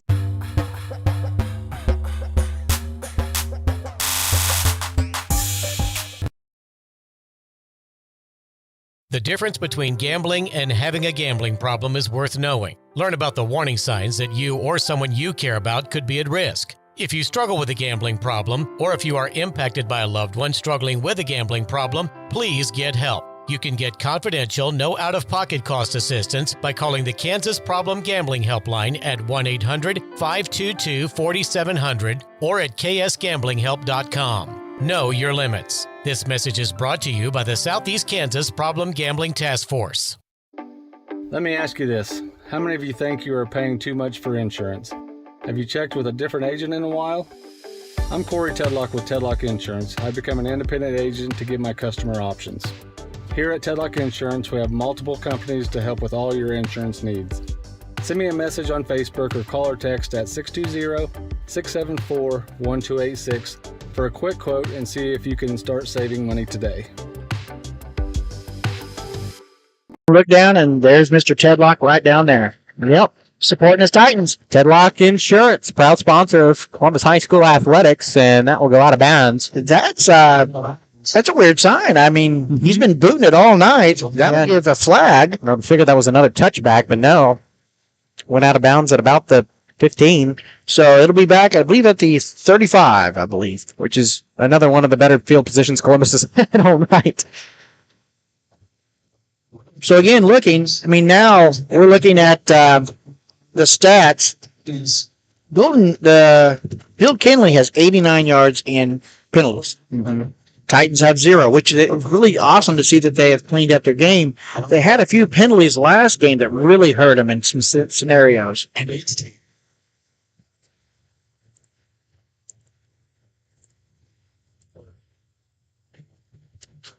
Man, and Valela, that was a quarterback design run, and he was hit immediately. Yep.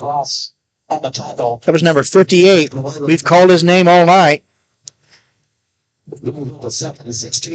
Keegan, and he has blitzed up the middle almost every play. And well, this game doesn't look as bad as the Gerard Galena game. It is a 0-24 Gerard. Wow. Well, we knew that was going to happen. But the shock of the evening for me has been Frontenac and Bishop Ward. I can't tell because the scoreboard's a little blurry, but it looks like 14-12 Frontenac. But oh wow, only a 2 points difference there. They're keeping in it.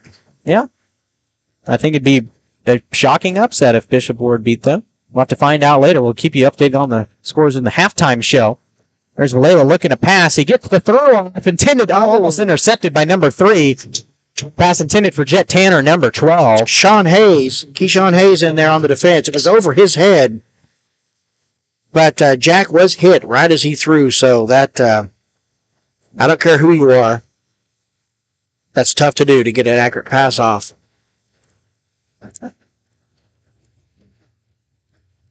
So we get 3rd and 16 for the Titans. Jaden Rodriguez running the play in.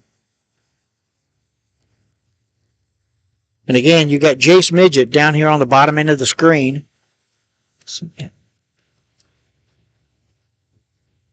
Oh, and we got a flag there.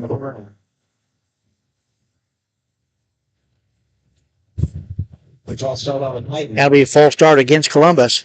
Did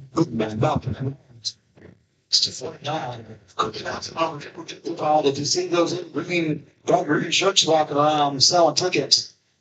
So 3rd and long here for Columbus. Right now. 3rd and 21. And it's just...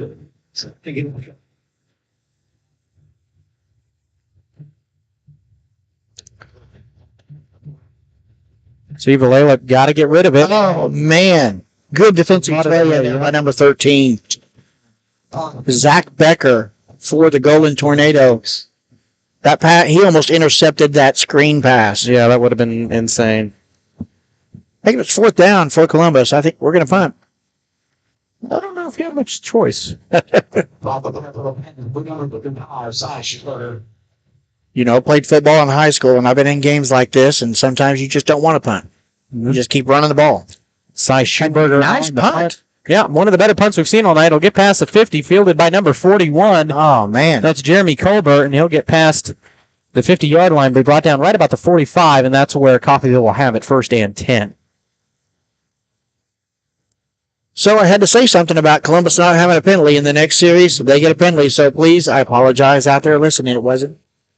How many times have you watched an NFL game and they say, this guy hasn't thrown an interception in 100 passes, and then the next play is an interception? So I'll take that one on me as the announcer's curse. It's bitten me a few times. Sometimes it's been good that it's bit me. Other times, not so much. Well, we did call that offensive touchdown. You know, they needed that big play, and they got it. So let's call a good defensive stop here with 1:31 left in the first half. 1st and 10, Phil Kindley. They're going to go pass. Yep, that's number 18. Pass dropped. Pass intended for number 2. In there on the stop. Number 35. Cy Schumberger. Yeah, Schumberger, I mean, he almost got that. It was barely between his hands. So keep it at 2nd and 10. They're trying to stop the clock. I think that's what he's wanting to do, is keep the clock stopped. He wants to try to score one more time because Titans will get the ball coming out. Yep. I think you're exactly right on that. And he's going to pass again. Yep, that's Axel Ernie on the pass, and it's intended caught. Still on his feet as he gets past the 30. I'm not sure who caught that. That was number... They're calling him out of bounds at the 31-yard line. Yep, that was number 3, Keyshawn Hayes. But that'll be a first down for Phil Kindley. Stopping the clock, more importantly for them. Yep, they're trying to get in the end zone one more time before they have to endure the locker room festivities. You know, you look at their offense, and right now their big holdup has been the penalties.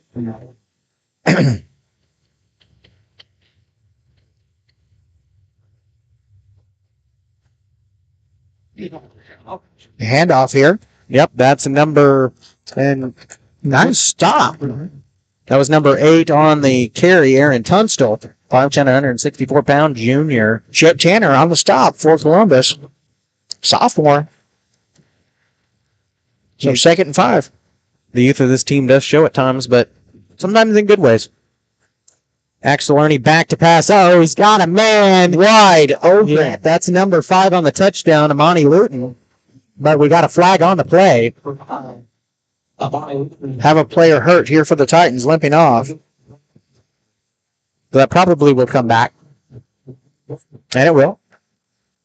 Not a good sign to see him limping. He's a big part of the offense and defensive line. Yep, that's Kenyon Smith walking out. And it could be... Yeah, he seems to be in quite a bit of pain. Struggled to make it off the sideline on his own power. Standing. Sometimes injuries like that will just make a player mad. That's true, and I believe Coach Crane called the timeout. No, it's Phil Kindley called a timeout. Oh. I'm surprised on that one. 2nd and 11. Well, like I said, 48 seconds left. He's probably trying to draw something up. Yep, we'll take a 30-second break. We're back after this. Call service is outstanding in their field, especially for those that are stuck, outstanding in their field. Calls carries a wide selection of farm, industrial, and heavy-duty tires, all from the best brands in the business. And they've got farm service trucks ready to go. Plus, Calls continues to be the place folks go for car and truck tires, repairs, oil changes, and so much more. If you're in the market for new tires in Southeast Kansas, make the right call to Call Service, 620-724-4121. See more at callservicellc.com. We are back here. Timeout called by, I believe, Coach Ray, trying to drop a play to score one more time before they go into the locker room before the half. 48.6 left to go here in the second quarter. 2nd down and 11, Coffeyville.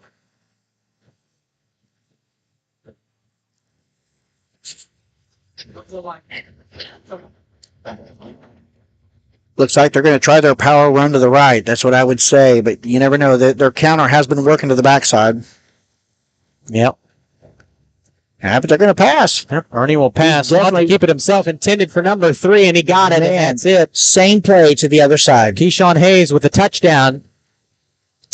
And that Titans will get the ball coming out of the locker room, but that is going to be a really poor deficit. Unless they score here within this 42 seconds that they'll have with this possession, it's going to be really tough to be able to come back on this one. 6 and 21 was doable, but 6 and possibly 28. Most likely 28. They've got number 13 back there. That's Zach Becker, who's had the foot of the Angels all night. Well, he had that one kick out of bounds. So. Oh. And perfect right through the goalpost. You know, honestly, his last 2 field goals have been a little wobbly. Mm-hmm. So, doesn't have that nice... Haven't been as intense as the first 2 touchbacks he had at the start of the game, but still important. So with 42 seconds to go, Columbus will have it. All right. Like sign distress. Running out of steam, huh? Well, so far, looking at the stats, Drink my Coke and recharge during this second half. Or in the halftime. They've already passed their passing or yardage for passing in a game. Coming up on the halftime show, it is an Old Glory theme for tonight's halftime show. I'm not entirely sure what they're playing. We'll try to find it. I didn't get the note. I mean, they do put together a good... Yep, they were... The band always has done a good job putting together this for the ball game. They'll present 3 songs: The Glory, God Bless the USA, and When Johnny Comes Marching Home, directed by Gay Phillips and Christine Level, with drum majors Natalie Edmondson and Mackenzie Richards. Mackenzie Richards was the other one we couldn't remember. Yep. All right, Titans receive the kick. 42.6 seconds left in the first half. Number 13, Becker, kicking off for Phil Kindley. As suspected. I think he'll try to make up for that out-of-bounds kick. Yeah, I assume this might be a touchback, but we'll see. The last few kicks for him have been a little wobbly. He might be running out of the steam he had early on. He might have hurt his toe. I mean, he's been kicking it pretty hard now.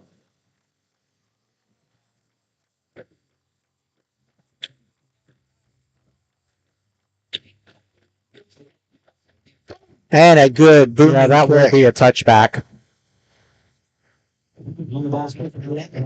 Yeah. So, first and 20. He's off for some 10. Yeah.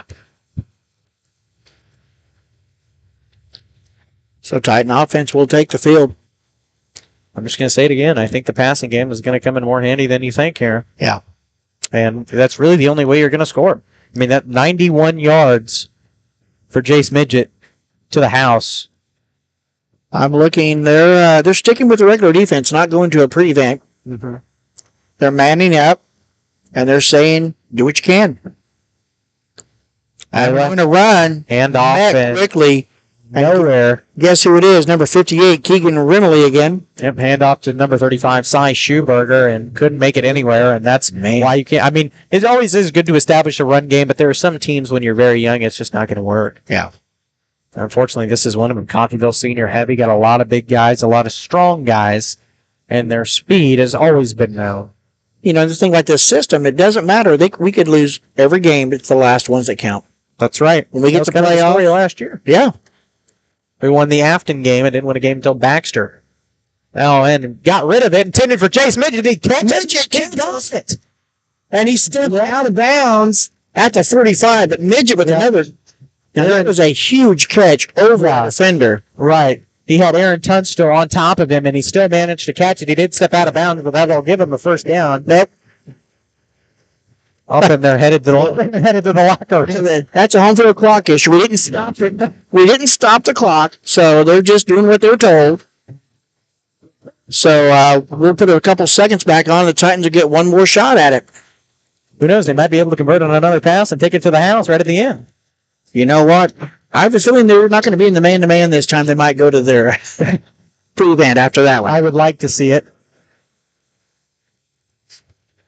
So Titans will get 4 seconds back on the clock. Just because I know Coach Burns is smart. Have a timeout called by Columbus. And I think that's exactly what he's going to try to do. We'll take it with him. I'll be back in. No, it's timeout Phil Kindley. Oh, timeout Phil Kindley. They're going to try to drop a defense that will stop a Titan score. We'll take 30 seconds and we'll be back. This is Columbus Titan football here on Columbus Sports Live. For more than 20 years, Gherkin Rental has been the place to go to get the job done in eastern Kansas and western Missouri. With a huge selection of quality equipment, from roll-offs to trailers, telehandlers to generators, power washers to popcorn makers. Experienced equipment professionals and clean, well-maintained tools to help you get the job done right the first time. Gherkin Rental. Stop by any of their 13 locations across the KC Metro or call 855-GHERKINS. That's 855-437-5367.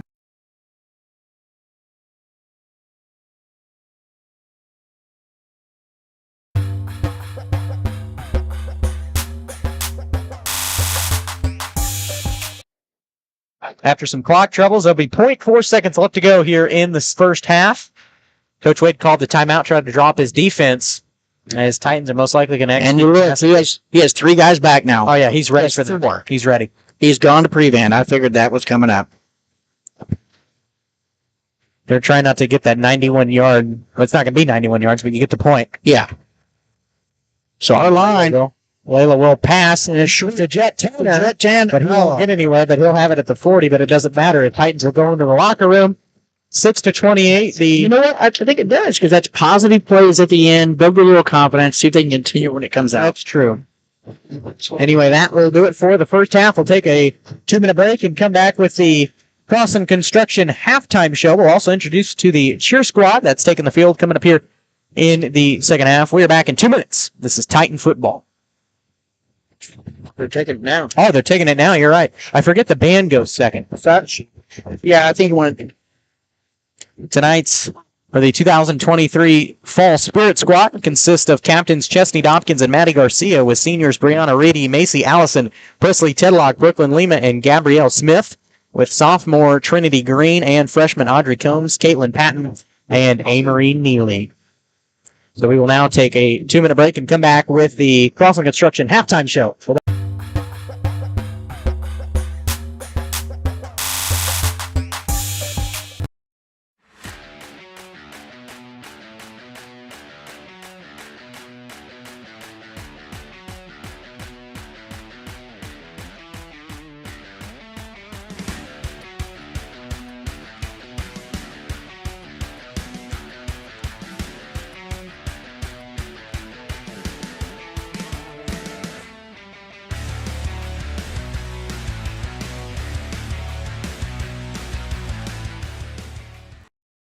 Hello, Four States. This is Jay Hatfield with the Jay Hatfield Auto Group.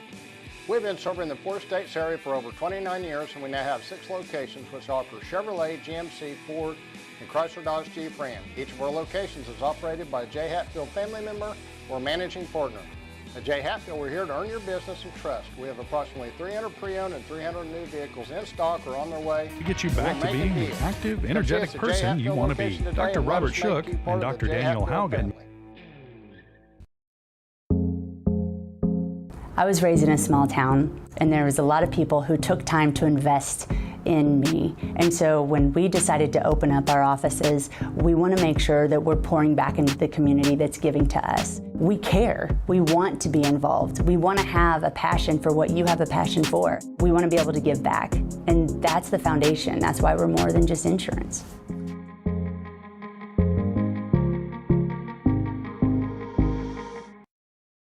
When it comes to your health, there's no need to travel. Mercy Hospital Columbus offers an array of outpatient services such as physical therapy and infusions. Mercy also has private room swing bed services and respite care. The ER is open 24/7 with low wait times. Mercy cardiology physicians can even serve patients here. Choosing a small community hospital allows you to remain close to home while still receiving important medical care. Eliminate unnecessary time and travel by choosing Mercy Hospital Columbus.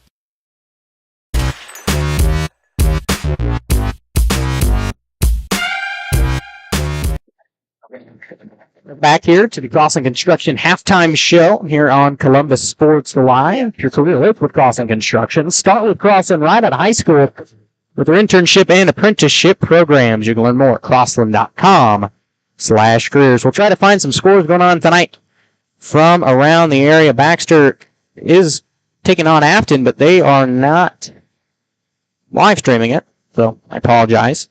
It is 24-0 Girard over Galena as they have just started the third quarter of action.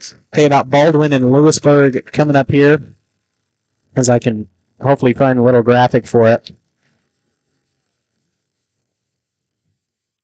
34-0.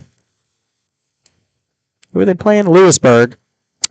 And Eudora is taking on Spring Hill tonight. And it is 6-0 Eudora over Spring Hill with 8:21 left to go in the second quarter. And Paola at Ottawa tonight. And we'll see what that is. It is 14-0 Paola. Tonganoxie at Chanute. They're in their halftime show. We'll go back and take a look at what they've got there. As I wish I could tell you an update on the Baxter game. That was one I was really looking forward to. It is 21-14 Chieftains over Blue Comets. We will take a quick 2-minute, or actually we're going to we'll watch the band here as we give you some stats. We were going to quickly, take a break, but we're going to let you watch the marching band as they've got an America theme this year. They will be performing The Glory, God Bless the USA, and When Johnny Comes Marching Home, even though you can't hear it, as we're going to tell you about some stats. All right, looking at the stats this game, starting out for the Titans, our rushing stat is not that impressive. We're at negative 12 yards rushing. And a lot of that's been on sacks, but if you look, every running back we have has negative yards.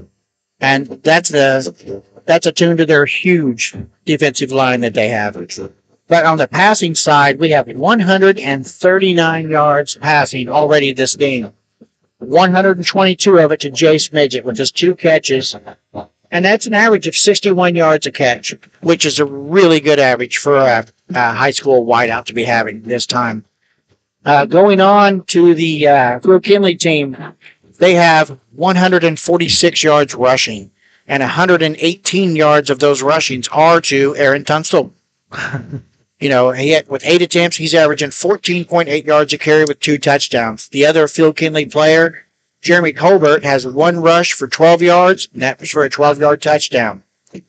Looking at the receiving end, they have 61 yards receiving, which is pretty good for them because they average 76 yards receiving a game. So they're almost at their team average. And I have a feeling in the second half, we probably won't see very much passing at all. It'll be rushing, running the clock down, wear it down. Yep.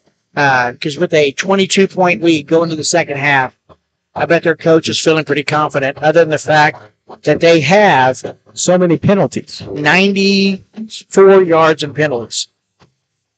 That ate them up late in the first quarter and into the early part of the second. And kind of cleared that up in the later part of the first half. Yeah. It's hard to match 94 yards in penalties, and they still have a 22-point lead.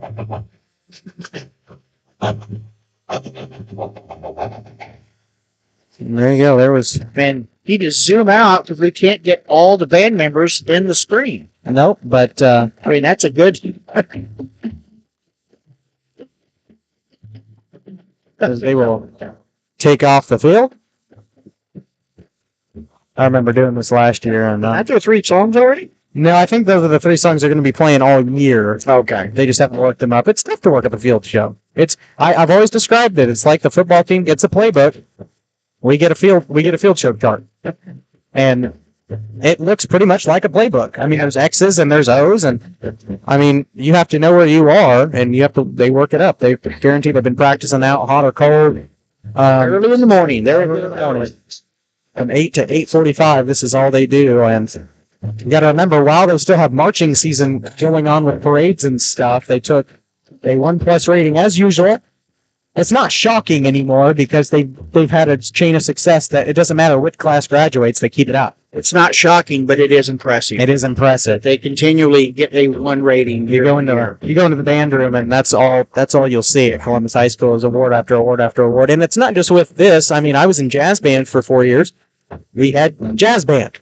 Yeah. And their awards are also just impressive. Yeah. And so that's one of the great things about this program is that, Phillips and Lovell do a great job. Yep. And,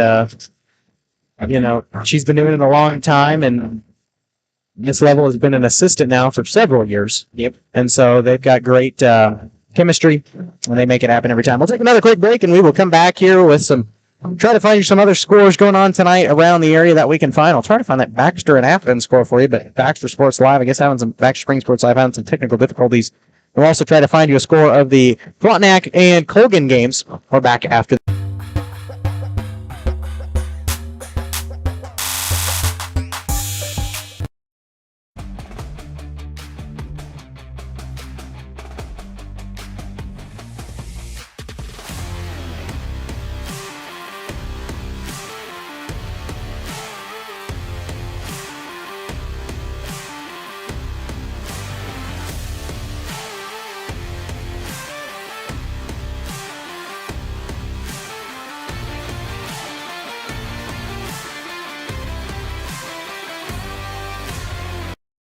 As one of the oldest banks in southeast Kansas, Exchange State Bank is proud to be locally owned and operated. Exchange State Bank provides quality customer service supporting the growth of local businesses, agriculture, and the financial needs of families in the community. With competitive savings and loan products, online banking and mobile deposits, free debit cards, and more, Exchange State Bank is working to earn your business. To earn more, call 620-429-1873 or visit esbks.com. Exchange State Bank, you're not just banking, you're banking with friends. Having the right branding, graphics, and overall look to your business is vital. Luckily, there's Vital Signs in Columbus. Vital Signs Sign Company has been the four-stage choice for vibrant, eye-catching signage since 2001. From small stickers and leather patch hats to lighted pole signs, digital signs, banners, and more, Vital Signs takes you from concept to design to installation. Up your graphics and promotion game with Vital Signs. To see more of their work, follow them at facebook.com/Vital Signs Sign Company or call 620-429-3000. Croccan has been serving the area for 70 years, and our employees are truly what sets us apart. Not only do they provide the best high-speed internet service available, they live and work where you do. They care about the company, our customers, and our community. They donate, they volunteer, and their investment makes us different. When you call, you get a local voice to solve your problems and keep you connected. We could not do it without their passion and hard work. Thank you, Croccan employees, for making us the best.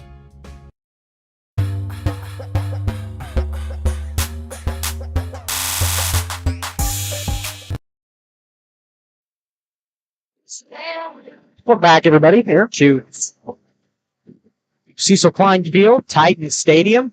We'll try to find some scores going on around the area. Cannot find the score of the St. Mary's and Riverton game, but I'm assuming Colgan is going to take that one.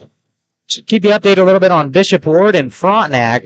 And once again, the scoreboard is blurry, but it looks to be 21-12 Frontenac. But if you look at this, that's the size of the band. Yeah.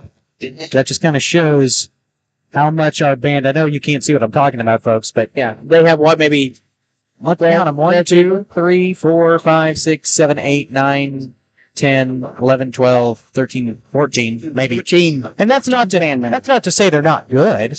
That's just to say that our band has vastly grown in size. The support over the years and the support from the community line up to be in the band. That's very true. Yeah. And that's rare.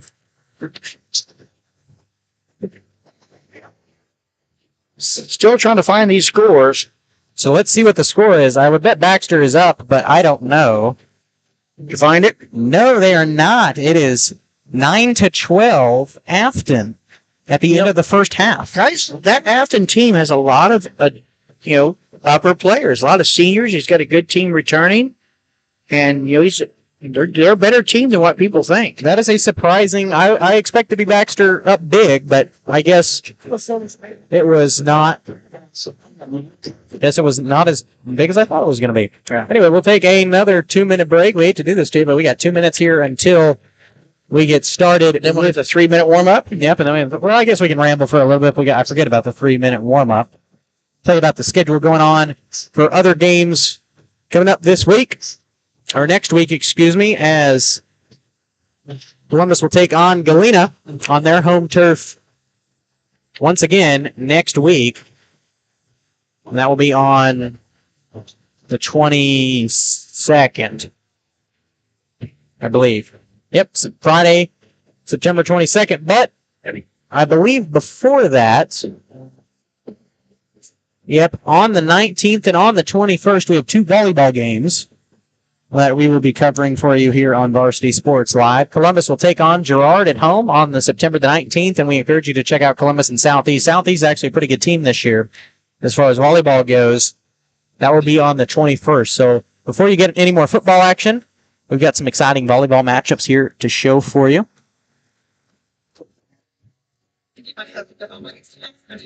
On Columbus Sports Live, we'll try to pick up some volleyball games. And I have gotten this question a lot over the last season, why we covered a lot more softball than we did baseball. We covered a few more games, but the reason why is because we cover all the boys in the fall and not as much of the girls.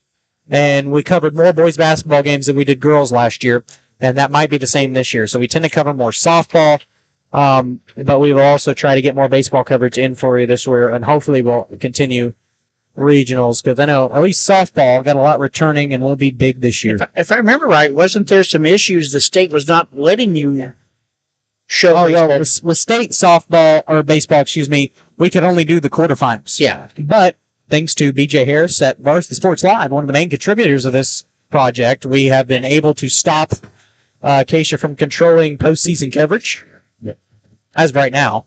Yeah. And hopefully that will stick the same as we head throughout the postseason in this sport.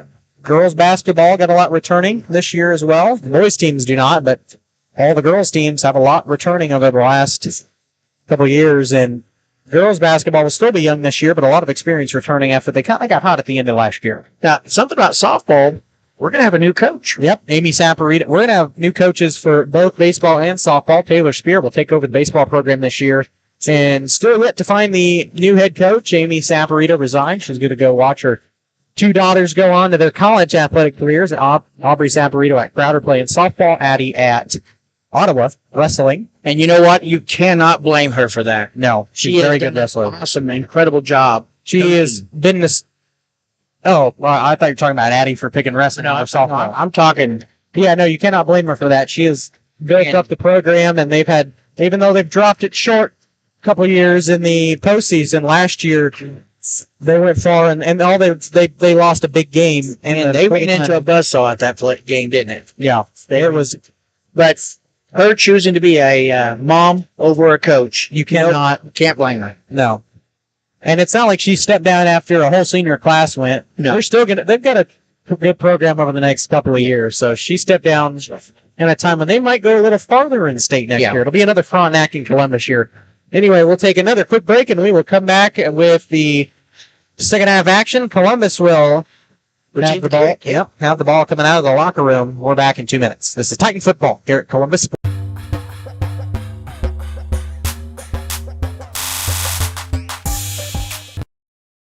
Whether you're trying to make the most of the next harvest, navigating a changing business landscape, or planning for the next chapter in your life, the professionals at Prime Accounting Solutions are here to help. With 10 locations, Prime Accounting offers convenient, friendly accounting and tax services at a fair price. Payroll, bookkeeping, business planning, personal tax filing, and more. And now Prime is the place to go for insurance. Titan fans can find us at 404B North Grand in Pittsburgh or call 620-232-7305. To find a location near you, go to primeaccounting.net. For more than 20 years, Gherkin Rental has been the place to go to get the job done in eastern Kansas and western Missouri. With a huge selection of quality equipment, from roll-offs to trailers, telehandlers to generators, power washers to popcorn makers. Experienced equipment professionals and clean, well-maintained tools to help you get the job done right the first time. Gherkin Rental. Stop by any of their 13 locations across the KC Metro or call 855-GHERKINS. That's 855-437-5367.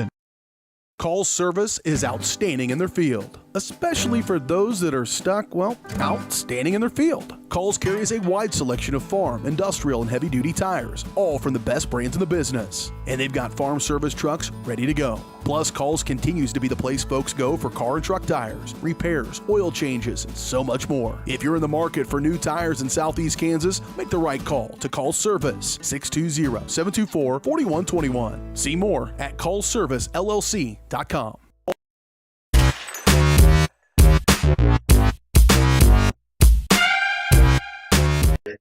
We're back here to Cecil Klein Field.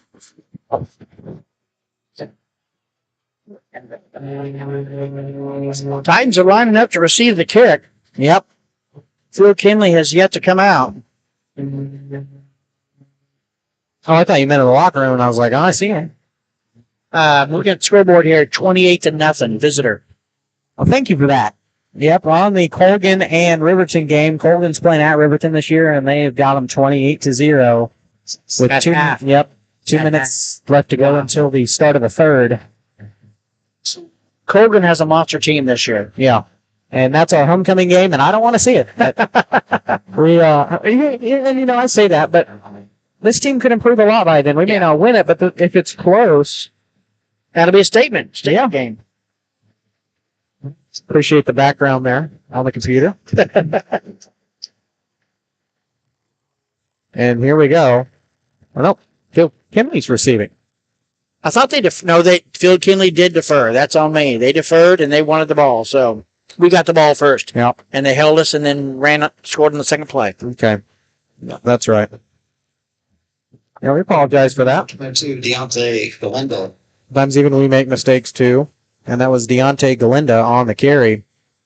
It'll be 1st and 10, Phil Kindley. Yeah, that kind of changes my mindset on this second half. Shush. Gives the defense a time to make a statement. Here we go. That's right. Coming out of the locker room, that's the good time to make it. They're on the 37-yard line. Hand off. That's number 8.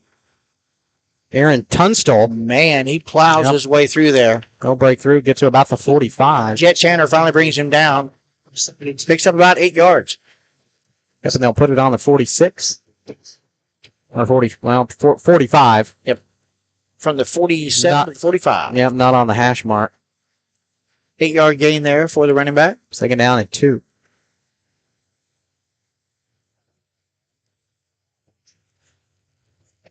Oh, and low snap bobbled there, and that's Ernie. He'll keep it himself. And good stop there by the defense.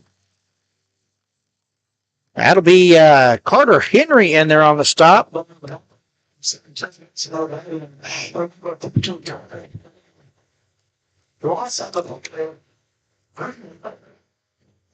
be 3rd down and 4. You can have another play like that again. Now, it's good to see Kenyon Smith out there. Remember, he got hurt in the first half. He seems to be out there. Maybe they gave him the same stuff they gave Patrick Mahomes in the Super Bowl. Won't even know his leg's there. Okay. Yes, that's right. I'm an Eagles fan. I'll remember that forever. Tunstall, and he'll get the first down plus some, and he's still on his feet. Man, that running back has some moves. Yeah. And he's a real good one. Gets down to the 30-yard line of Columbus. And he will return for Coffeyville next year, just a junior.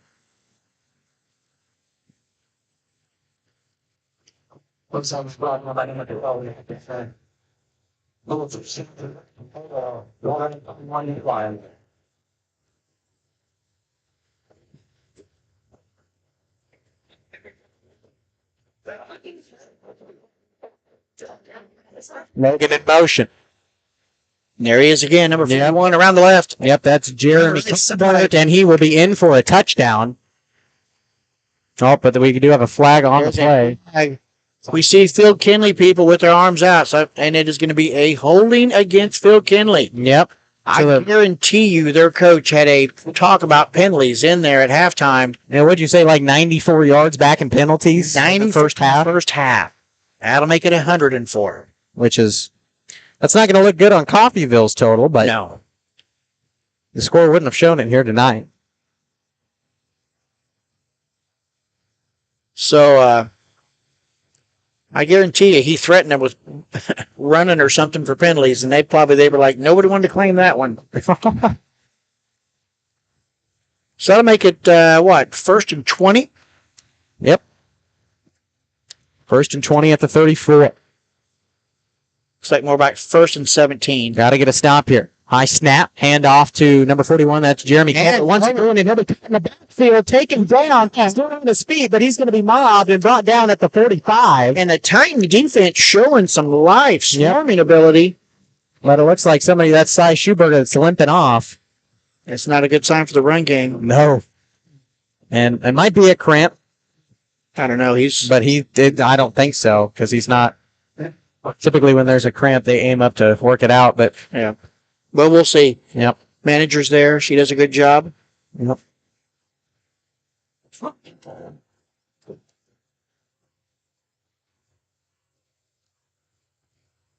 Okay, it's looking like a cramp, folks. Looking like a cramp. All right, that'll make it second, and holy cow, that's about 28. Yeah. Second and about 28. There's a pass. Axel Ernie with the pass, and it out of bounds. Out of bounds. Out of bounds. So no good. Caught by Zay Logan, 6 foot, 155-pound senior, but it will be out of bounds, so incomplete. So third down in 20, and unless they execute the passing game, Columbus might have a good turnover here. That's about 3rd and 28. Well, the scoreboard says 3rd and 20, but it's 3rd and 28. Yeah. They need to get to the they haven't updated 18-yard line. They need to get to the 18-yard line for a first down, and they're back on the 44-yard line. Yeah. Ernie back to pass again, and he's got a man. Incomplete. Oh, man. Incomplete. That was close, but incomplete. On the defense was number 25, Carter Woodcock. He was there with him, got in his way. So, again, good signs.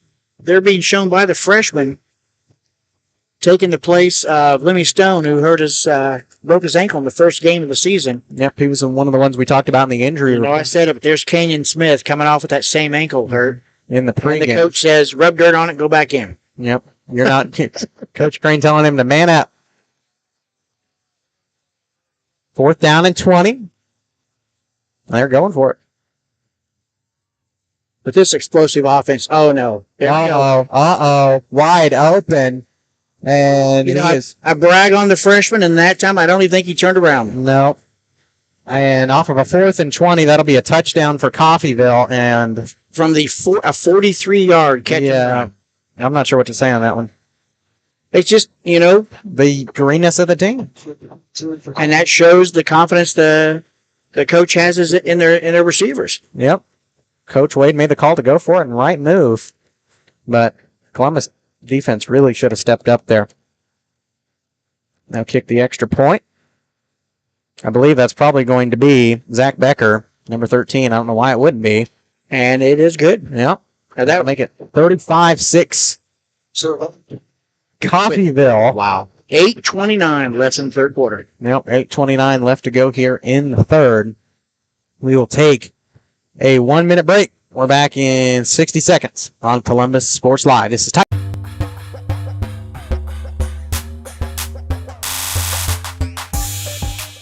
Sally Davis and the staff at Davis Real Estate are lifelong residents of rural Columbus and hometown proud. This gives them the knowledge of the surrounding area and makes Davis Real Estate the best to represent you. Sally is experienced in farmland, commercial, residential, and investment properties. Plus, all listings are posted on multiple sites for maximum exposure. Davis Real Estate, excellent customer service with the least possible amount of stress, expense, and time. Find the property of your dreams with Davis Real Estate.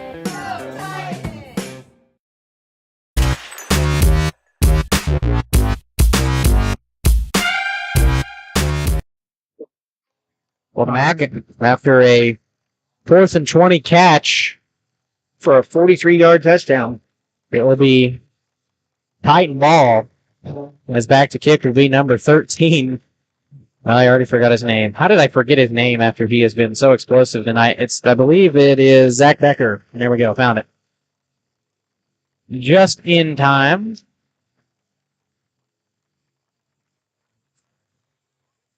Another booming kick.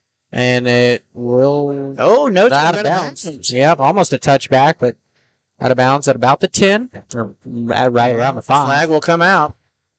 That'll be better field position. So...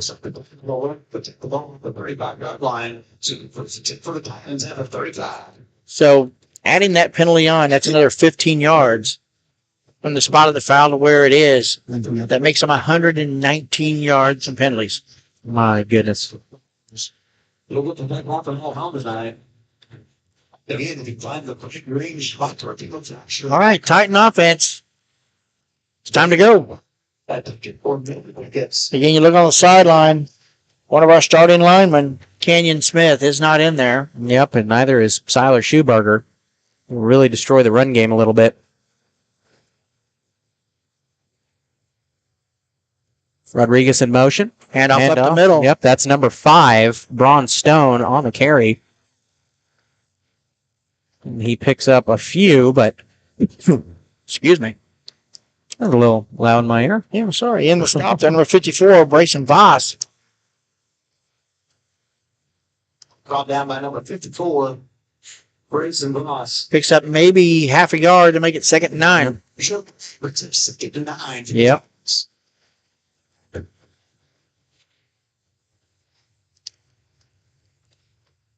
I think Coach Burns trying to execute a run game, but he's just worked all night. We're to the point now we're training the guys. It's That's experience. True. Yep. Oh, man. Oh, wow. Layla eating up on that play. He turned to hand it off. There was nobody there. So nope. I think the back that went behind him should have went in front of him. Loss on the play. That'll make it 3rd and 13. For the Titans.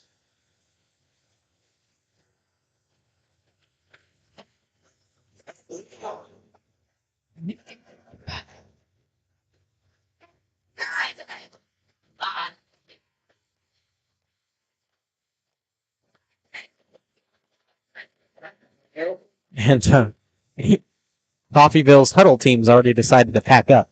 Wow. So they said goodbye. Layla back to pass. Yep, and he has some time. Has caught. He's going to try to keep it himself and get it. He gets it to Tanner. He's got a little bit of room to run, and he will get pushed out of bounds just shy of the 50. So I'm going to give that one to Jet Tanner. Yep. He stopped his route, came back, and helped his quarterback who was scrambling. That was a good heads-up play there by Jet. Yep. So a few more of those, and obviously, every game we play, you see these guys gain experience, and he's one we see getting better every game. Mm-hmm. Offensively and defensively. And that's what you like to see in a very green team, the experience that grows throughout the year, even if you don't win a game. Right. And off to Cy Schuberger, or he's back in the game, and he is eaten up once again. And that's number 58, Keegan Rennerly again. He has had a running game's number all night. Yep. And it has just not worked out. Down by number 58. Second 11 for the Nuggets. Yeah, I'm really surprised you see number 71 in there. We haven't seen him in on a tackle yet tonight. Yeah, the big fella. But then if I was the opposite coach, I would not run toward him. That's true. So he's doing his job in that aspect. Just avoid the dude built like a tower. Yes. That's sometimes the mentality of a team's offense, and it's been the Titans here tonight. Layla back to pass once again. Got to get rid of it. Couldn't find a man, and he'll be ate up in the backfield. And that was number 11, I believe, on the Yes, that was number 11 on the stop. Layla on the trying to scramble. That'll make it 3rd and 14. I don't think I blame Layla on that one. No. I mean, he drops back, looks up, and he has to instantly move left or right, dodge his own players that are being pushed back. I mean, these are some big defensive linemen. Yeah. And if you look, we have some younger guys coming in now for Phil Kindley. Yep. Like you said, you saw them pack up their huddle. Yep. I would say it's a little early to pack up the huddle, but that's just me. Now it's pretty much for Titans about cutting the score, and he had to get rid of it. Good news is he did get rid of it. He did get rid of it. But still, and you got the smaller guys in there. But I'll tell you what, they brought the house. Mm-hmm. They blitzed everybody on that. And that'll 4th down for Columbus. Going to go to the punt here. Surprised they haven't been doing that. Well,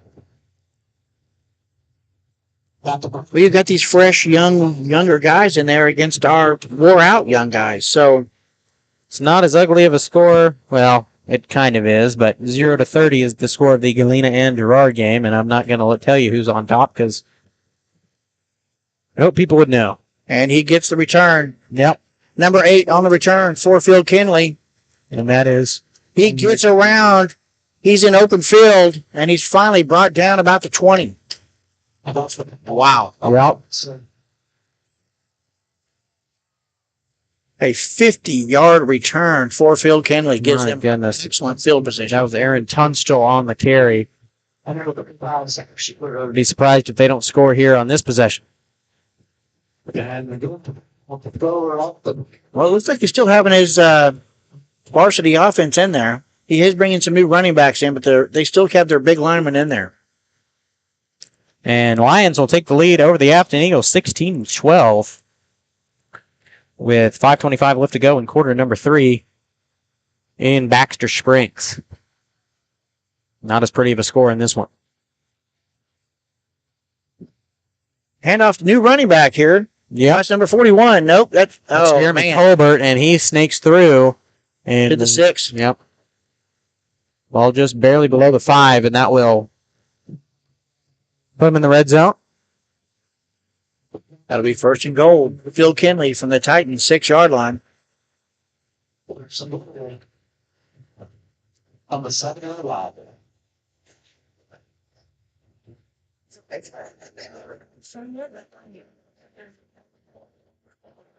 And our defense is definitely showing some strain. Yeah. Young defense will wear in the second half. Yep, and that's number 7 on the carry, and he sneaks through easily for a Field Kindley touchdown. That was Josh Shobe, 5'7", 141-pound junior. We knew it was going to be a run game. We knew they were going to come and just run, and they have definitely not let us down. That will make it 41-6. And they don't go. They're going for the PAT. That'll be Zach Becker, who's kicked it all night and has shown he's one of the more dangerous ones in their district, I would say, if not the most dangerous. I mean, with the foot that he's had, he could kick a field goal from clear about the 30, maybe 35. And I mean, look at that kick. Beautiful. Feel bad for all the cars that he's probably hit tonight.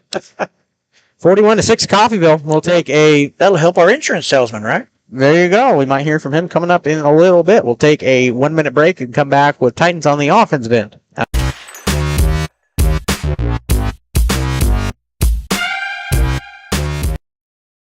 When it comes to protecting your family and belongings from the elements, East Avenue Structures has you covered. Second-to-none quality wood and metal frame buildings, cabins, carports, storm shelters, garages, and even storage containers. Choose from multiple, completely customizable styles. Plus, they're the only builder to determine size using the inside of the building, giving you every inch of space you pay for. With rent-to-own and finance options, check with them first before you overpay. East Avenue Structures, we have you covered.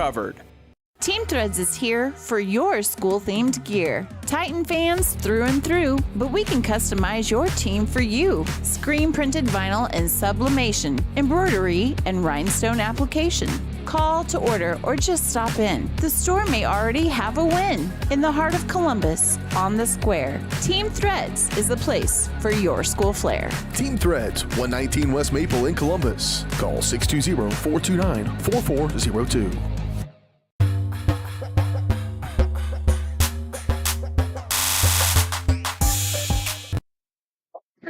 Welcome back, everybody, to Cecil Klein Field. It is 42-6, Coffeyville. And Columbus, all they need to worry about at this point in time is just lowering the deficit. Yes. Again, looking for the future, guys. They're building experience. These guys, you see them improving. Rodriguez almost on the near touchback. He'll take it himself, and he'll get up to about 25. 25, so a 5-yard gain instead of getting a touchback. Yep, put him at the 20, so not a bad sign. Not good field position, but you know what? Could have been worse. Yep. And it was almost worse. But even though this game looked bleak, folks, I promise you next week I think it's going to be a lot closer, and I think it's going to be a defensive battle between us and Galena. And it will be a home game. So that will give us some... Well, obviously our line is going to have to, they're going to figure something out. We're still looking at negative 21 yards rushing right now. Yep. They will have to figure it out because Jack cannot do it all on his own. Yep. Going to pass. There's the pass. Nearly intercepted. Jaden Rodriguez caught it, but he was mauled. Brought down by number 3. Oh. We'll put off 2 next time. Okay. That was number 3, Keyshawn Hayes. Picks up 2 yards on the reception. Makes it 2nd and 8 for Columbus.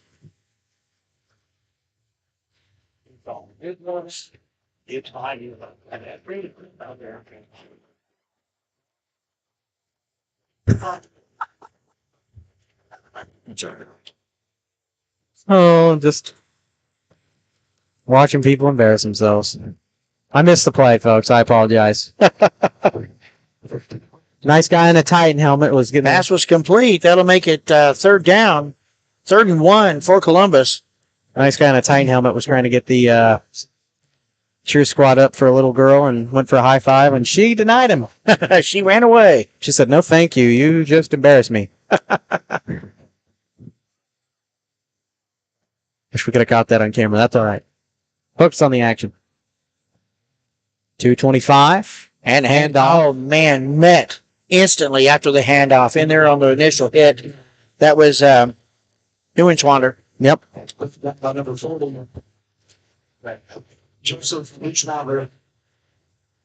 So I made 4th down. I mean, would you punt here or go for it? It's 4th and 1. I mean, they've might as well. They've got a. What do you have to lose? They've got an incredible punt return team. Get those guys in open field. It's 4th and 4. I mean, what do you have to lose by not going for it? Right.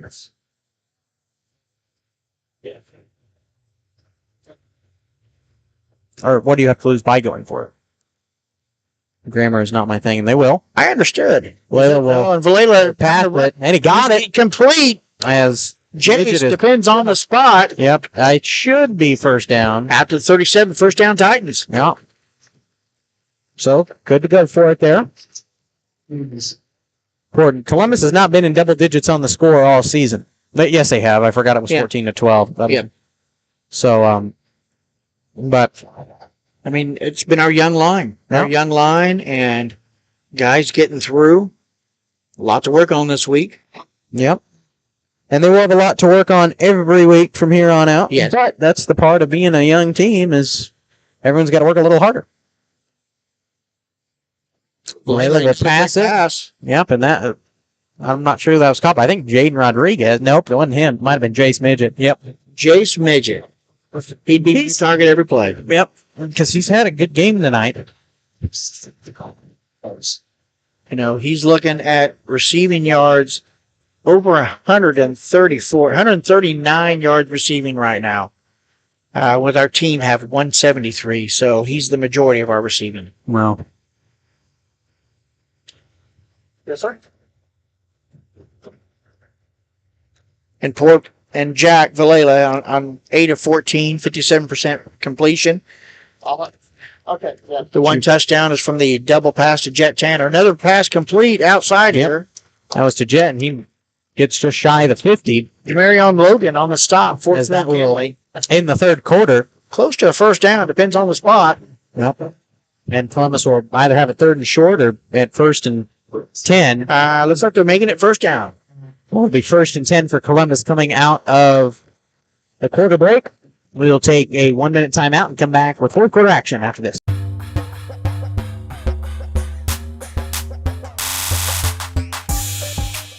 Optic Communications has stood the test of time. Born from the pioneers of connectivity in 1905, they're built on a rich history with roots stretching deep.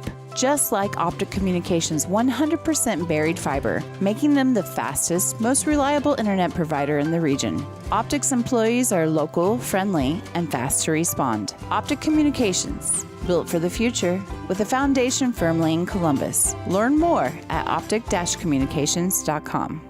When it comes to your health, there's no need to travel. Mercy Hospital Columbus offers an array of outpatient services such as physical therapy and infusions. Mercy also has private room swing bed services and respite care. The ER is open 24/7 with low wait times. Mercy cardiology physicians can even serve patients here. Choosing a small community hospital allows you to remain close to home while still receiving important medical care. Eliminate unnecessary time and travel by choosing Mercy Hospital Columbus.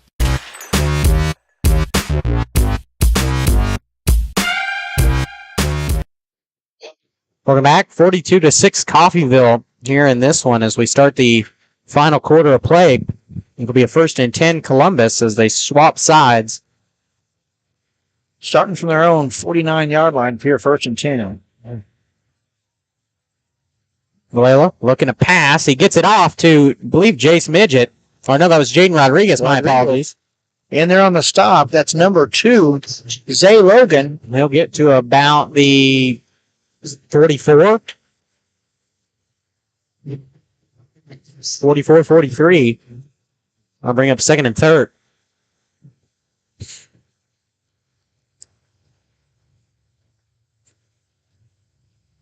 Put it at the 43.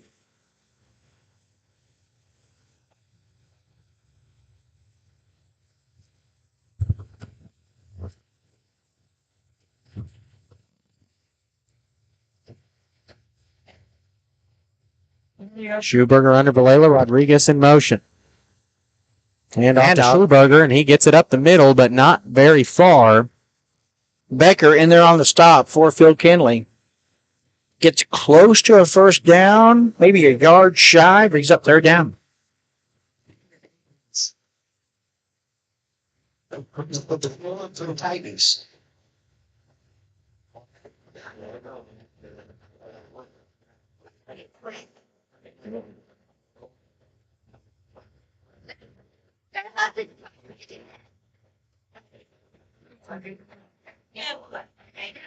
Clock ticking down, about 10 minutes left in the game. Offense lining up.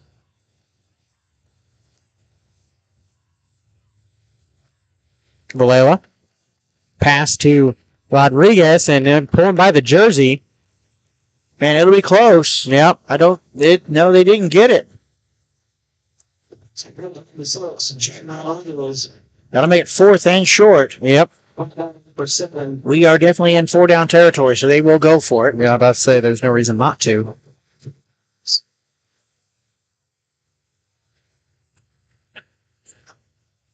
And the bubble pass. Didn't work for the Titans this last time. Midget bottom into the screen. Yep. And I think they're going to be stopped. Yep, I don't think they got it. They were pretty much gobbled up. That was kind of a weird-looking play because only the middle of the line moved. And they're going to have to spot it. Yep, and that will be 1st down Coffeyville. Turn it over. So it'll be 1st and 10, Phil Kindley from their own 42-yard line. Looks like we have a whole new backfield coming in. Nope. No, they're still bringing 41 out. And that's Jeremy Colbert. We keep forgetting to hand the sheet back and forth. It's all right, sir. It happens. First home game. That's what we're going to blame it on. Yep. And Colbert will take it. Oh, man. He wanted that. Yeah. That midget in there on the stop. Steps right over people.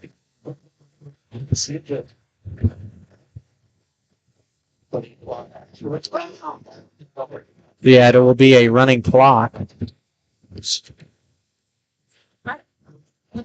Was it is 42-6 here? Oh, they're calling the numbers here for the 50-50 pot. You know, I didn't get a ticket. I wanted to.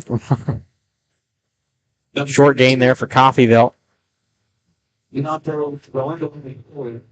was Deontay Galindo, number 22, the 5'10", 151-pound junior on the carry. That'll make it 3rd and 2. from right out around the 50-yard line.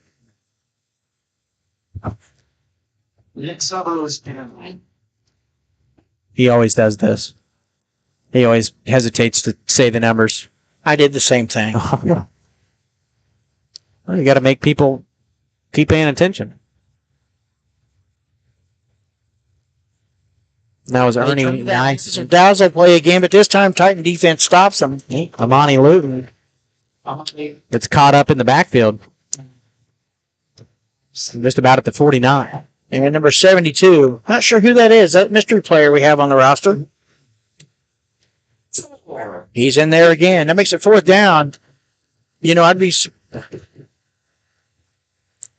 the numbers on his side, he should punt, but it looks like he's going for it.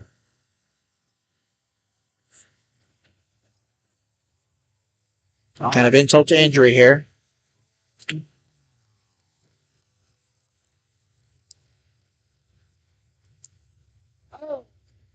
Ernie once again, and he slips. Yep. So we're going to go Titans 1st and 10 at the Phil Kindley 44. Well, I will say it, at least 12 and 42 look better than 6 to 42. Yes. Get it in double digits, it looks a little better. So let's see if our offense can wake up here. You look at our linemen, they're pretty new linemen in because we got guys hurt left and right now. Coffeyville got it. Well, people noticed we have a new center for this game, number 66, Austin Glover is the center. Yep. Maddox Oshner has moved to guard. Yep.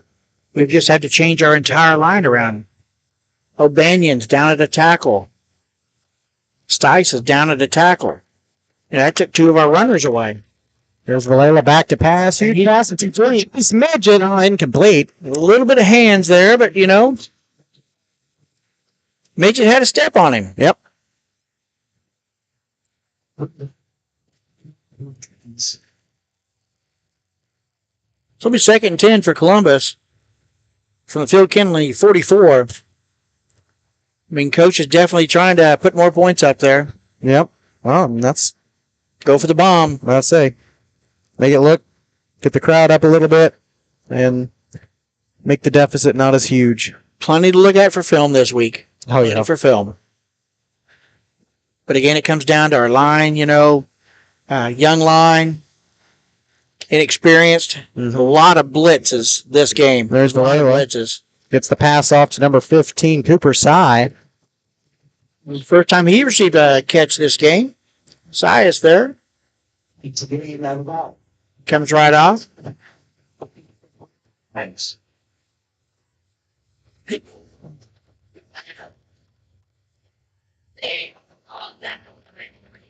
Owen Roberts runs the plays in. He's going out. He'll be at the top of the screen. Have Jace Midget here at the bottom of the screen.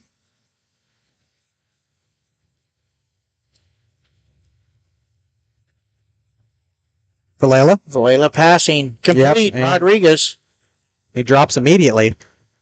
On the stop, number 21. I forgot I added. Chance Patterson, 5'6", 125-pound sophomore.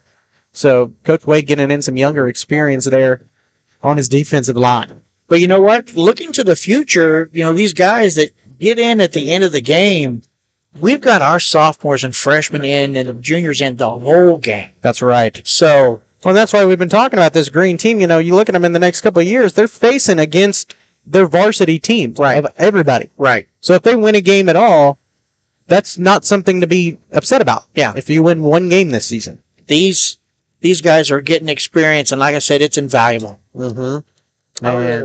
That pass was tipped, yes. That was number 13, I believe, hit it with the tip. Yep. That would be number 13, Zach Becker, who is pretty much done it all tonight for Coffeyville. You got to give it to him. So I'll make it 2nd and 10 for the Titans. 3 minutes. Clock is ticking down. Good deal. It just got word. And the Coffeyville was like, Coffeyville fast. And I was They all cheer. There's another one for Coffeyville tonight. On the 50-50 pot. Layla to pass again. Oh, but he keeps it himself. And he'll get it out to Jaden Rodriguez. Nice bubble pass there, and he will advance. Pitches it out. Rodriguez still going. He'll get about to 24. Oh, flag on the play. I'd say probably legal man downfield. Yeah. Nope. Holding. So that'll bring it back. Yeah. Should take it to the 44 or 45 yard line. At 43. So to make it second and long for Columbus. With 2 minutes left to go here in the ball game. We'll have a lot to talk about coming up on the post-game show. We also may or may not hear from Coach Burns. I know I asked him to come up here, but sometimes in these games, coaches, they do it to save themselves. Yeah, they got emotions going just like these kids. Yeah.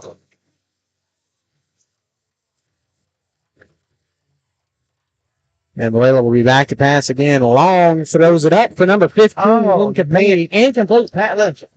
That probably would be a pass interference. Yep. That was Cooper Sy intended for. So, and it is pass interference. You hate to make those calls before the refs do, but that one was a little obvious. Yep. So 15 yards. Not spotted the foul in high school. So it's 15 yards. Still not first down. That'll make it 2nd and 5 for the Titans. So we lost some on a penalty and gained it back on another penalty. There you go. Under 50 seconds. If you're going to score. Schuberger under Valela. Rodriguez in motion. Same offense they've shown all night. And Valela got to get rid of it. He'll keep it himself. Passes it out. That's number 12. Jet Tanner, who catches Tanner, is down at the 3. So they've got little time, but they might be able to get in. They'll run up some timeout called. And good call by Coach Burns there. Even though I would too. Even though it doesn't matter, it looks a little better on paper. And like I said, he's building these guys up. Right. And that's what it's all about right now. And if you score here, they might give him a little more confidence.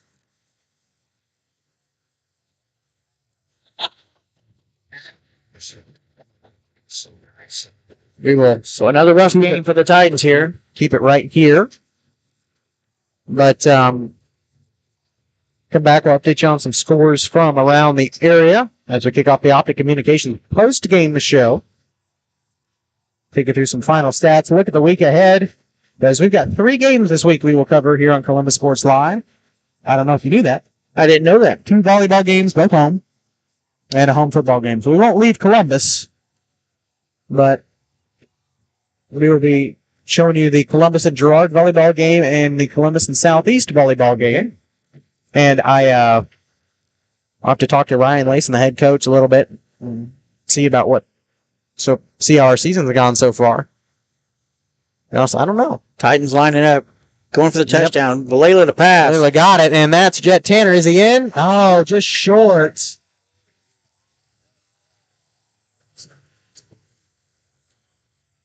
And I believe Coach Burns is just going to burn another timeout. It looked like a catch, but a timeout. The ref right there says he bobbled it. Are they calling it incomplete? Yeah, they called it a bobble, so I thought they were just saying he was short of the touchdown. Nope. Incomplete pass. Oh. I mean, that's one of those questionable calls. The call's made, they're not going to change it. Nope. It was close. Still got another opportunity for it, but he was spinning around, and he was bobbling a little bit, but he did pull it in. I don't know if it touched the ground. I don't know if it did either. I thought he pulled it in, but where's the challenge flag? Bring up the instant replay. Yeah. Refs have got a better view than I have. Yes, and he was right there. We're up here. That's right. So I'm pretty far away, and you got to think they're not trying to keep points off the board for Titans. No. Here we go. Valela to pass and incomplete. Yep. And That will do it. And Coach Brent. No, one more time. He uses it. Going to go for it one more time, and you cannot blame the man.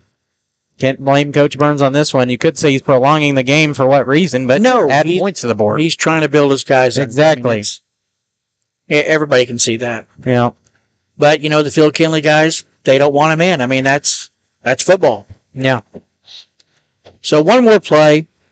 We'll see if they can do it. Yep. It'd be nice to end on a Titan touchdown. It would be nice. It would be nice. I'm going to make a few corrections to Clint's playlist before next week. No. Yeah.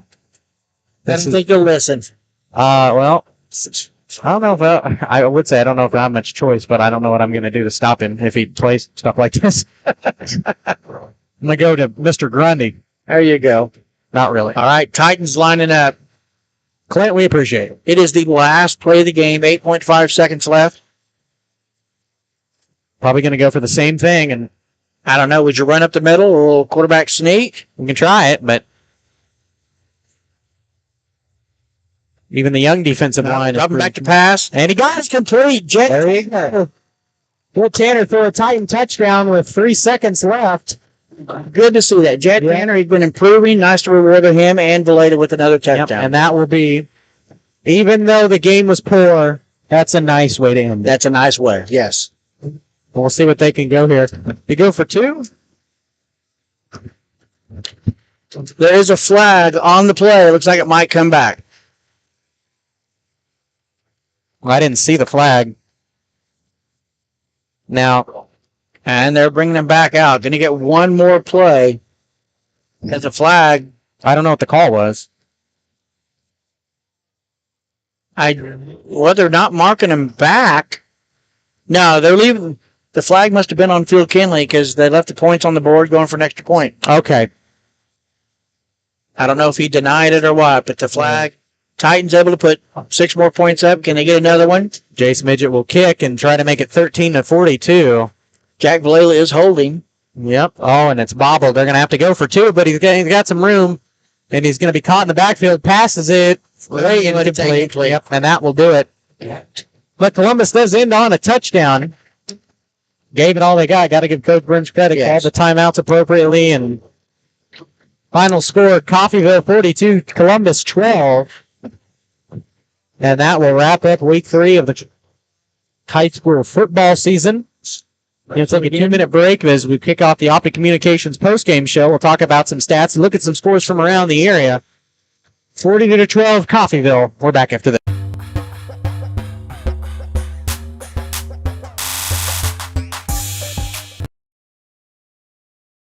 Optic Communications has stood the test of time. Born from the pioneers of connectivity in 1905, they're built on a rich history with roots stretching deep. Just like Optic Communications' 100% buried fiber, making them the fastest, most reliable internet provider in the region. Optic's employees are local, friendly, and fast to respond. Optic Communications, built for the future, with a foundation firmly in Columbus. Learn more at optic-communications.com. When it comes to your health, there's no need to travel. Mercy Hospital Columbus offers an array of outpatient services such as physical therapy and infusions. Mercy also has private room swing bed services and respite care. The ER is open 24/7 with low wait times. Mercy cardiology physicians can even serve patients here. Choosing a small community hospital allows you to remain close to home while still receiving important medical care. Eliminate unnecessary time and travel by choosing Mercy Hospital Columbus.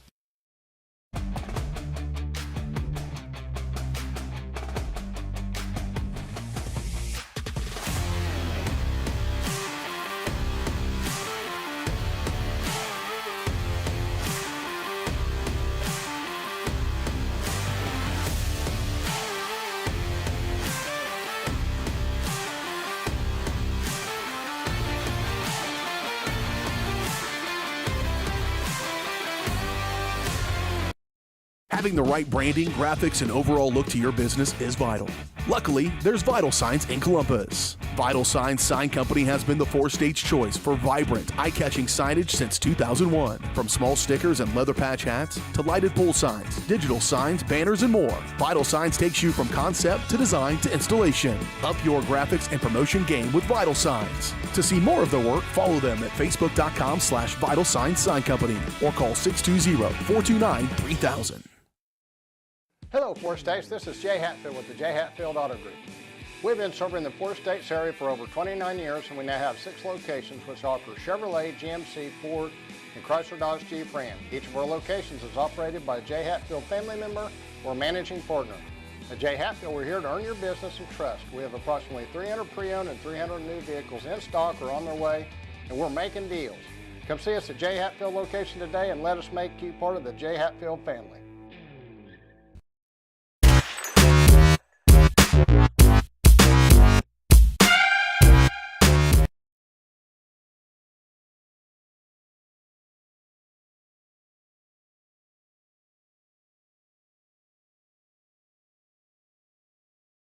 Is so welcome back, everybody, to the Optic Communications post-game show here on Columbus Sports Live. I apologize for the black screen there. There was a mouse on there was a spider on my mouse, and I had to kick it off. Optic's roots run deep, just like their 100% buried fiber. Make them the fastest, most reliable internet provider in the region. To learn more about everything Optic has to offer, visit OpticCommunications.com. Optic is the provider for the internet for Titan Athletics. All right, let's go ahead and take a look at some scores tonight from around the area. I did not get a chance to check them myself, but you'll get to check them with us, and we'll see. Let's take a look at this final score coming up from the Girard and Galena game. Not going to be pretty. I would be surprised if Galena got on the board, and they did not. 38-0. Final score of that one, Girard. So that will end that one. We will check on. This was a game that I was really wanting to watch. We'll go to... Or here, I actually have to go here because Baxter's, I guess, had some internet troubles tonight or some kind of technical problem. They could not stream it on Baxter Spring Sports Live. But, yep, Lions will prevail over the Eagles. They were up at half, but Baxter will win at 27-12, and they will remain undefeated on the season, going 37. Going 3-0. I don't know where I got 37 from. You repeat that? I don't know if you. Yeah, I don't know on that. Yeah, Baxter hasn't had a 3-0 start in several years. I think they might have had one last year. But that would... I'm not sure. I thought they lost one of their first 3. I tell you what, we'll go to our handy-dandy Max Preps here. And looking at some stats, Field Kindley ran 39 yards for a total of 288 yards, 105 passing, 183 rushing. And for the Titans, 43 total plays, 201 total yards. And that's 221 passing. Yeah. Now, wait a minute. 201 total yards. Why? Because we had negative 23 yards rushing. Yep. Negative 23 yards. And that's something we have got to work on, protecting that quarterback. Absolutely. Jack cannot do it all on his own. We mentioned several times. But as you've seen, we've had to shuffle the line around because guys are getting hurt. Yep. And one of the things that I think we just, should mention is that we did see improvement. Yes. And they will continue to do that. But and this right here is an improvement. We had 15 yards in penalties. They had 149 yards penalties. Yep. Coffeyville had and several penalties, especially early. And our guys are getting emotional. They don't like playing games like this. But they're controlling themselves, and that's a good sign to see in these young guys. Right. They're controlling their emotions, and Coffeyville couldn't do that early on. They were struggling. Yep. I think they managed to get themselves under control, but even at the same time, I don't know if you noticed at the end of the game, their coach lined them up, made them run sprints. Well, after the game, the entire team even lined them up and made them run sprints. I guarantee you, it was the penalties. I honestly don't know if I can say that I blame him because, they did not. For a team that has the strength and the size and the thing that they have, they did not play that well in the first half. They scored well, but their defensive effort was not the greatest. And if Titans were just a little bit older, like I say, give it time. Exactly. It's a young team. We say that a lot, but it's true. It's something that you have to continuously repeat because you got to realize that they might lose every game this season. But if they do, it's because they're a young team and they will improve and look on this from next season. I mean, we see improvements in certain players. Jet Tanner is definitely one to point out. He has improved every game. And Valela improved on this. He threw the ball away a couple times, and there was a couple times he didn't have the opportunity to. Right. And that's where we need to see more improvement on the line. Yes. And that just comes with experience. Exactly, and it will hopefully pick up. Columbus will have Galena coming up next week. We'll kind of preview that game and look at the volleyball matches coming up, as well as the rest of the season schedule here on VarsitySportsLive.com. We will take a 2-minute break and come back continuing on the Optic Communications postgame show. We're back at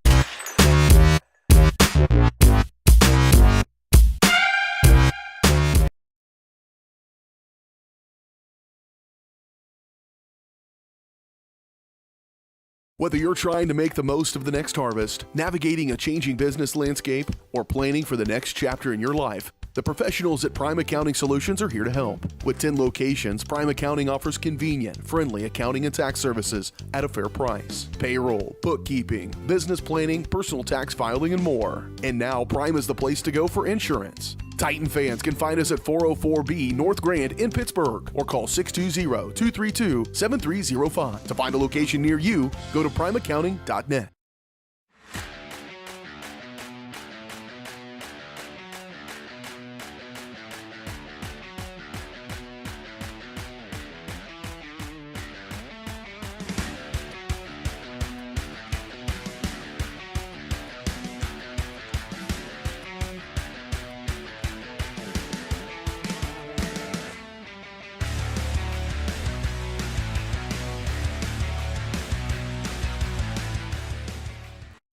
Optic Communications has stood the test of time. Born from the pioneers of connectivity in 1905, they're built on a rich history with roots stretching deep.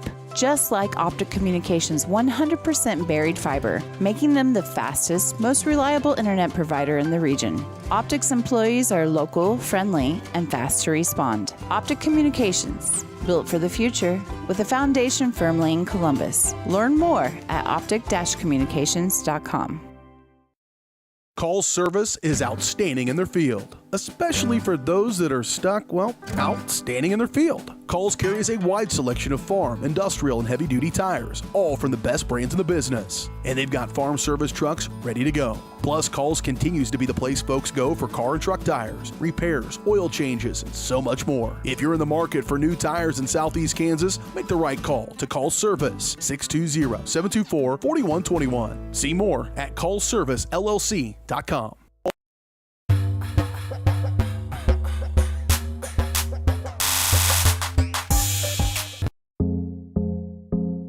Our whole vision of becoming the 4-state agency was because we want to be able to grow with our clients, whether they have a lake house in Oklahoma, whether they're starting a business and expanding into Arkansas. We want to make sure that they're taken care of, whether it's home, auto, financial services, or even life insurance.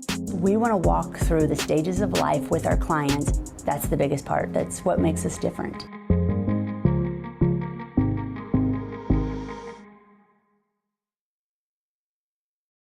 Hello, 4 States. This is Jay Hatfield with the Jay Hatfield Auto Group. We've been serving the 4 States area for over 29 years, and we now have 6 locations which offer Chevrolet, GMC, Ford, and Chrysler Dodge Jeep Ram. Each of our locations is operated by a Jay Hatfield family member or managing partner. At Jay Hatfield, we're here to earn your business and trust. We have approximately 300 pre-owned and 300 new vehicles in stock or on their way, and we're making deals. Come see us at Jay Hatfield location today and let us make you part of the Jay Hatfield family. For more than 20 years, Gherkin Rental has been the place to go to get the job done in eastern Kansas and western Missouri. With a huge selection of quality equipment, from roll-offs to trailers, telehandlers to generators, power washers to popcorn makers. Experienced equipment professionals and clean, well-maintained tools to help you get the job done right. the first time. Gherkin Rental. Stop by any of their 13 locations across the KC Metro or call 855-GHERKINS. That's 855-437-5367. As one of the oldest banks in southeast Kansas, Exchange State Bank is proud to be locally owned and operated. Exchange State Bank provides quality customer service supporting the growth of local businesses, agriculture, and the financial needs of families in the community. With competitive savings and loan products, online banking and mobile deposits, free debit cards, and more, Exchange State Bank is working to earn your business. To earn more, call 620-429-1873 or visit esbks.com. Exchange State Bank, you're not just banking, you're banking with friends.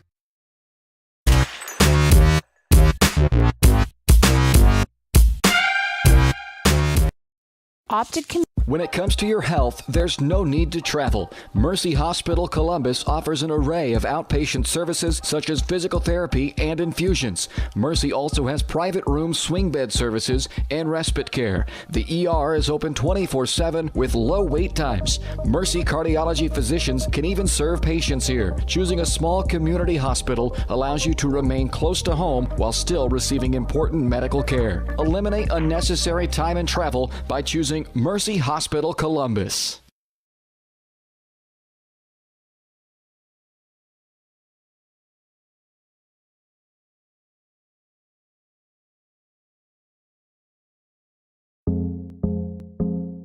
Our whole vision of becoming the 4-state agency was because we want to be able to grow with our clients, whether they have a lake house in Oklahoma, whether they're starting a business and expanding into Arkansas. We want to make sure that they're taken care of, whether it's home, auto, financial services, or even life insurance. We want to walk through the stages of life with our clients. That's the biggest part. That's what makes us different.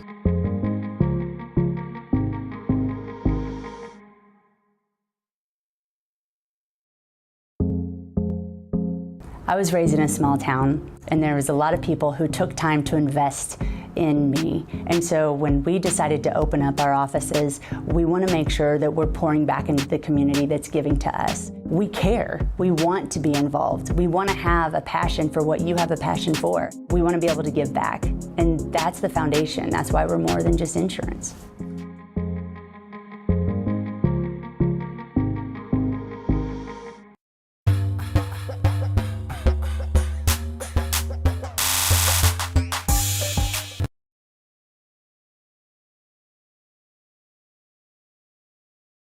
It. There you go. Welcome back here to the Optic Communications post-game show on Columbus Sports Live. Joining us is the head coach of the Columbus Titans, Blake Burns. And Coach, definitely a much stronger team than Afton tonight. Obviously, the score was a little bit farther apart. But you know what? We did see, I felt, some improvements over week 2. What were your final thoughts on tonight's game? We talked to the kids after the game and told them that week by week we're getting better. We're incredibly young. We don't know what we don't know. And we just keep plugging away. What I love about this team is they come out every day, and you could never tell at practice that they were 0-2, and unfortunately we're 0-3 right now. Ask them after the game, did we get better from week 1? Yes. Even though we did not play our best football against Afton, did we learn some lessons from that and put a better showing out there than we did week 2? And they emphatically answered yes. The good thing is the first 3 weeks of the season, are kind of tune-ups before district play starts. So, if we just keep plugging away, we feel like we can make some improvements and, feel like we're going to be able to put in a strong showing when we start district play next week. Yep, I was getting ready to say district play will start next week against Galena, a team that is also 0-3, and you guys have it at home this year. Obviously, you're not going to know a lot about the Bulldogs right now, but they're under a new head coach. So what are your thoughts on next week's game as of right now? Galena is always a very physical football team. They've always been very well coached. I expect them to be no different. And they know it's district play too, and every game's going to count. So I expect it to be a very physical football game, and it's going to really come down to one of us figuring it out and figuring out how to eliminate those mistakes and figuring out a way to get a win. We talked about Jack Villela in the pregame earlier, but I've heard some people, and I'm not going to say who, but they've been kind of negative on Jack, and I'm trying to make sure that we get across that every time, it looks like he's not getting rid of the football because of that offensive line. What did you think about the offensive line in Jack's game tonight? I feel like Jack is getting a lot of negative from people because they say he's holding on to the ball too long. Well, I'd challenge anybody to go stand behind 5 offensive linemen and have people running at you and tell me exactly what you do in that situation. Absolutely. Our offensive line, if you didn't notice, we had basically 4 new starters out there this week.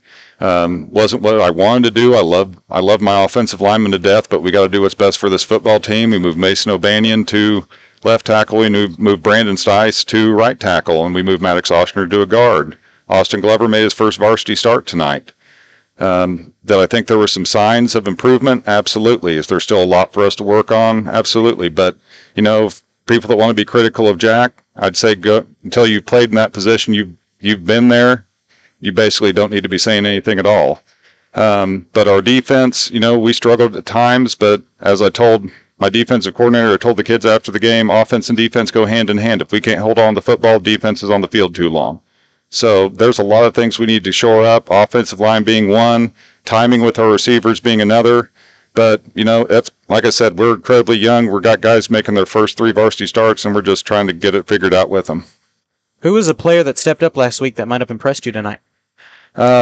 Players stepped up for us tonight. I think Jet Tanner, we moved him to an inside receiver spot. He did a tremendous job. And, regardless of what people think, I think Jack Vallela stood in there, made some throws that not very many people can make. Jace Midget keeps coming up for us big when we need him to. He'll always go get the ball for us, makes things happen. Carter Henry continues to do a fantastic job for us on the offensive and defensive line. It kind of goes unnoticed at times because people don't tend to pay a lot of attention to the trenches. Coach Burns, appreciate your time. Thank you very much, and we will talk to you next week. Thanks for coming up. Thank you. You've just heard the voice of the head coach of the Columbus Titans, Blake Burns, here on week 3 of the high school football season. Columbus drops one tonight to Coffeyville, 42-14. And a young team that is looking to improve week by week. And as long as we see it, that's hopefully what we'll see throughout the rest of this season. I want to thank everybody for joining us. I want to thank all of our sponsors. We'll be back with volleyball coverage coming up on the 19th with Girard, on the 21st with Southeast, and then a football game here at home, a big one between 2 0-3 teams in Galena and Columbus. Thanks everybody for watching tonight, and we'll see you all next week. Until then, thanks for watching, and good night. This is Titan.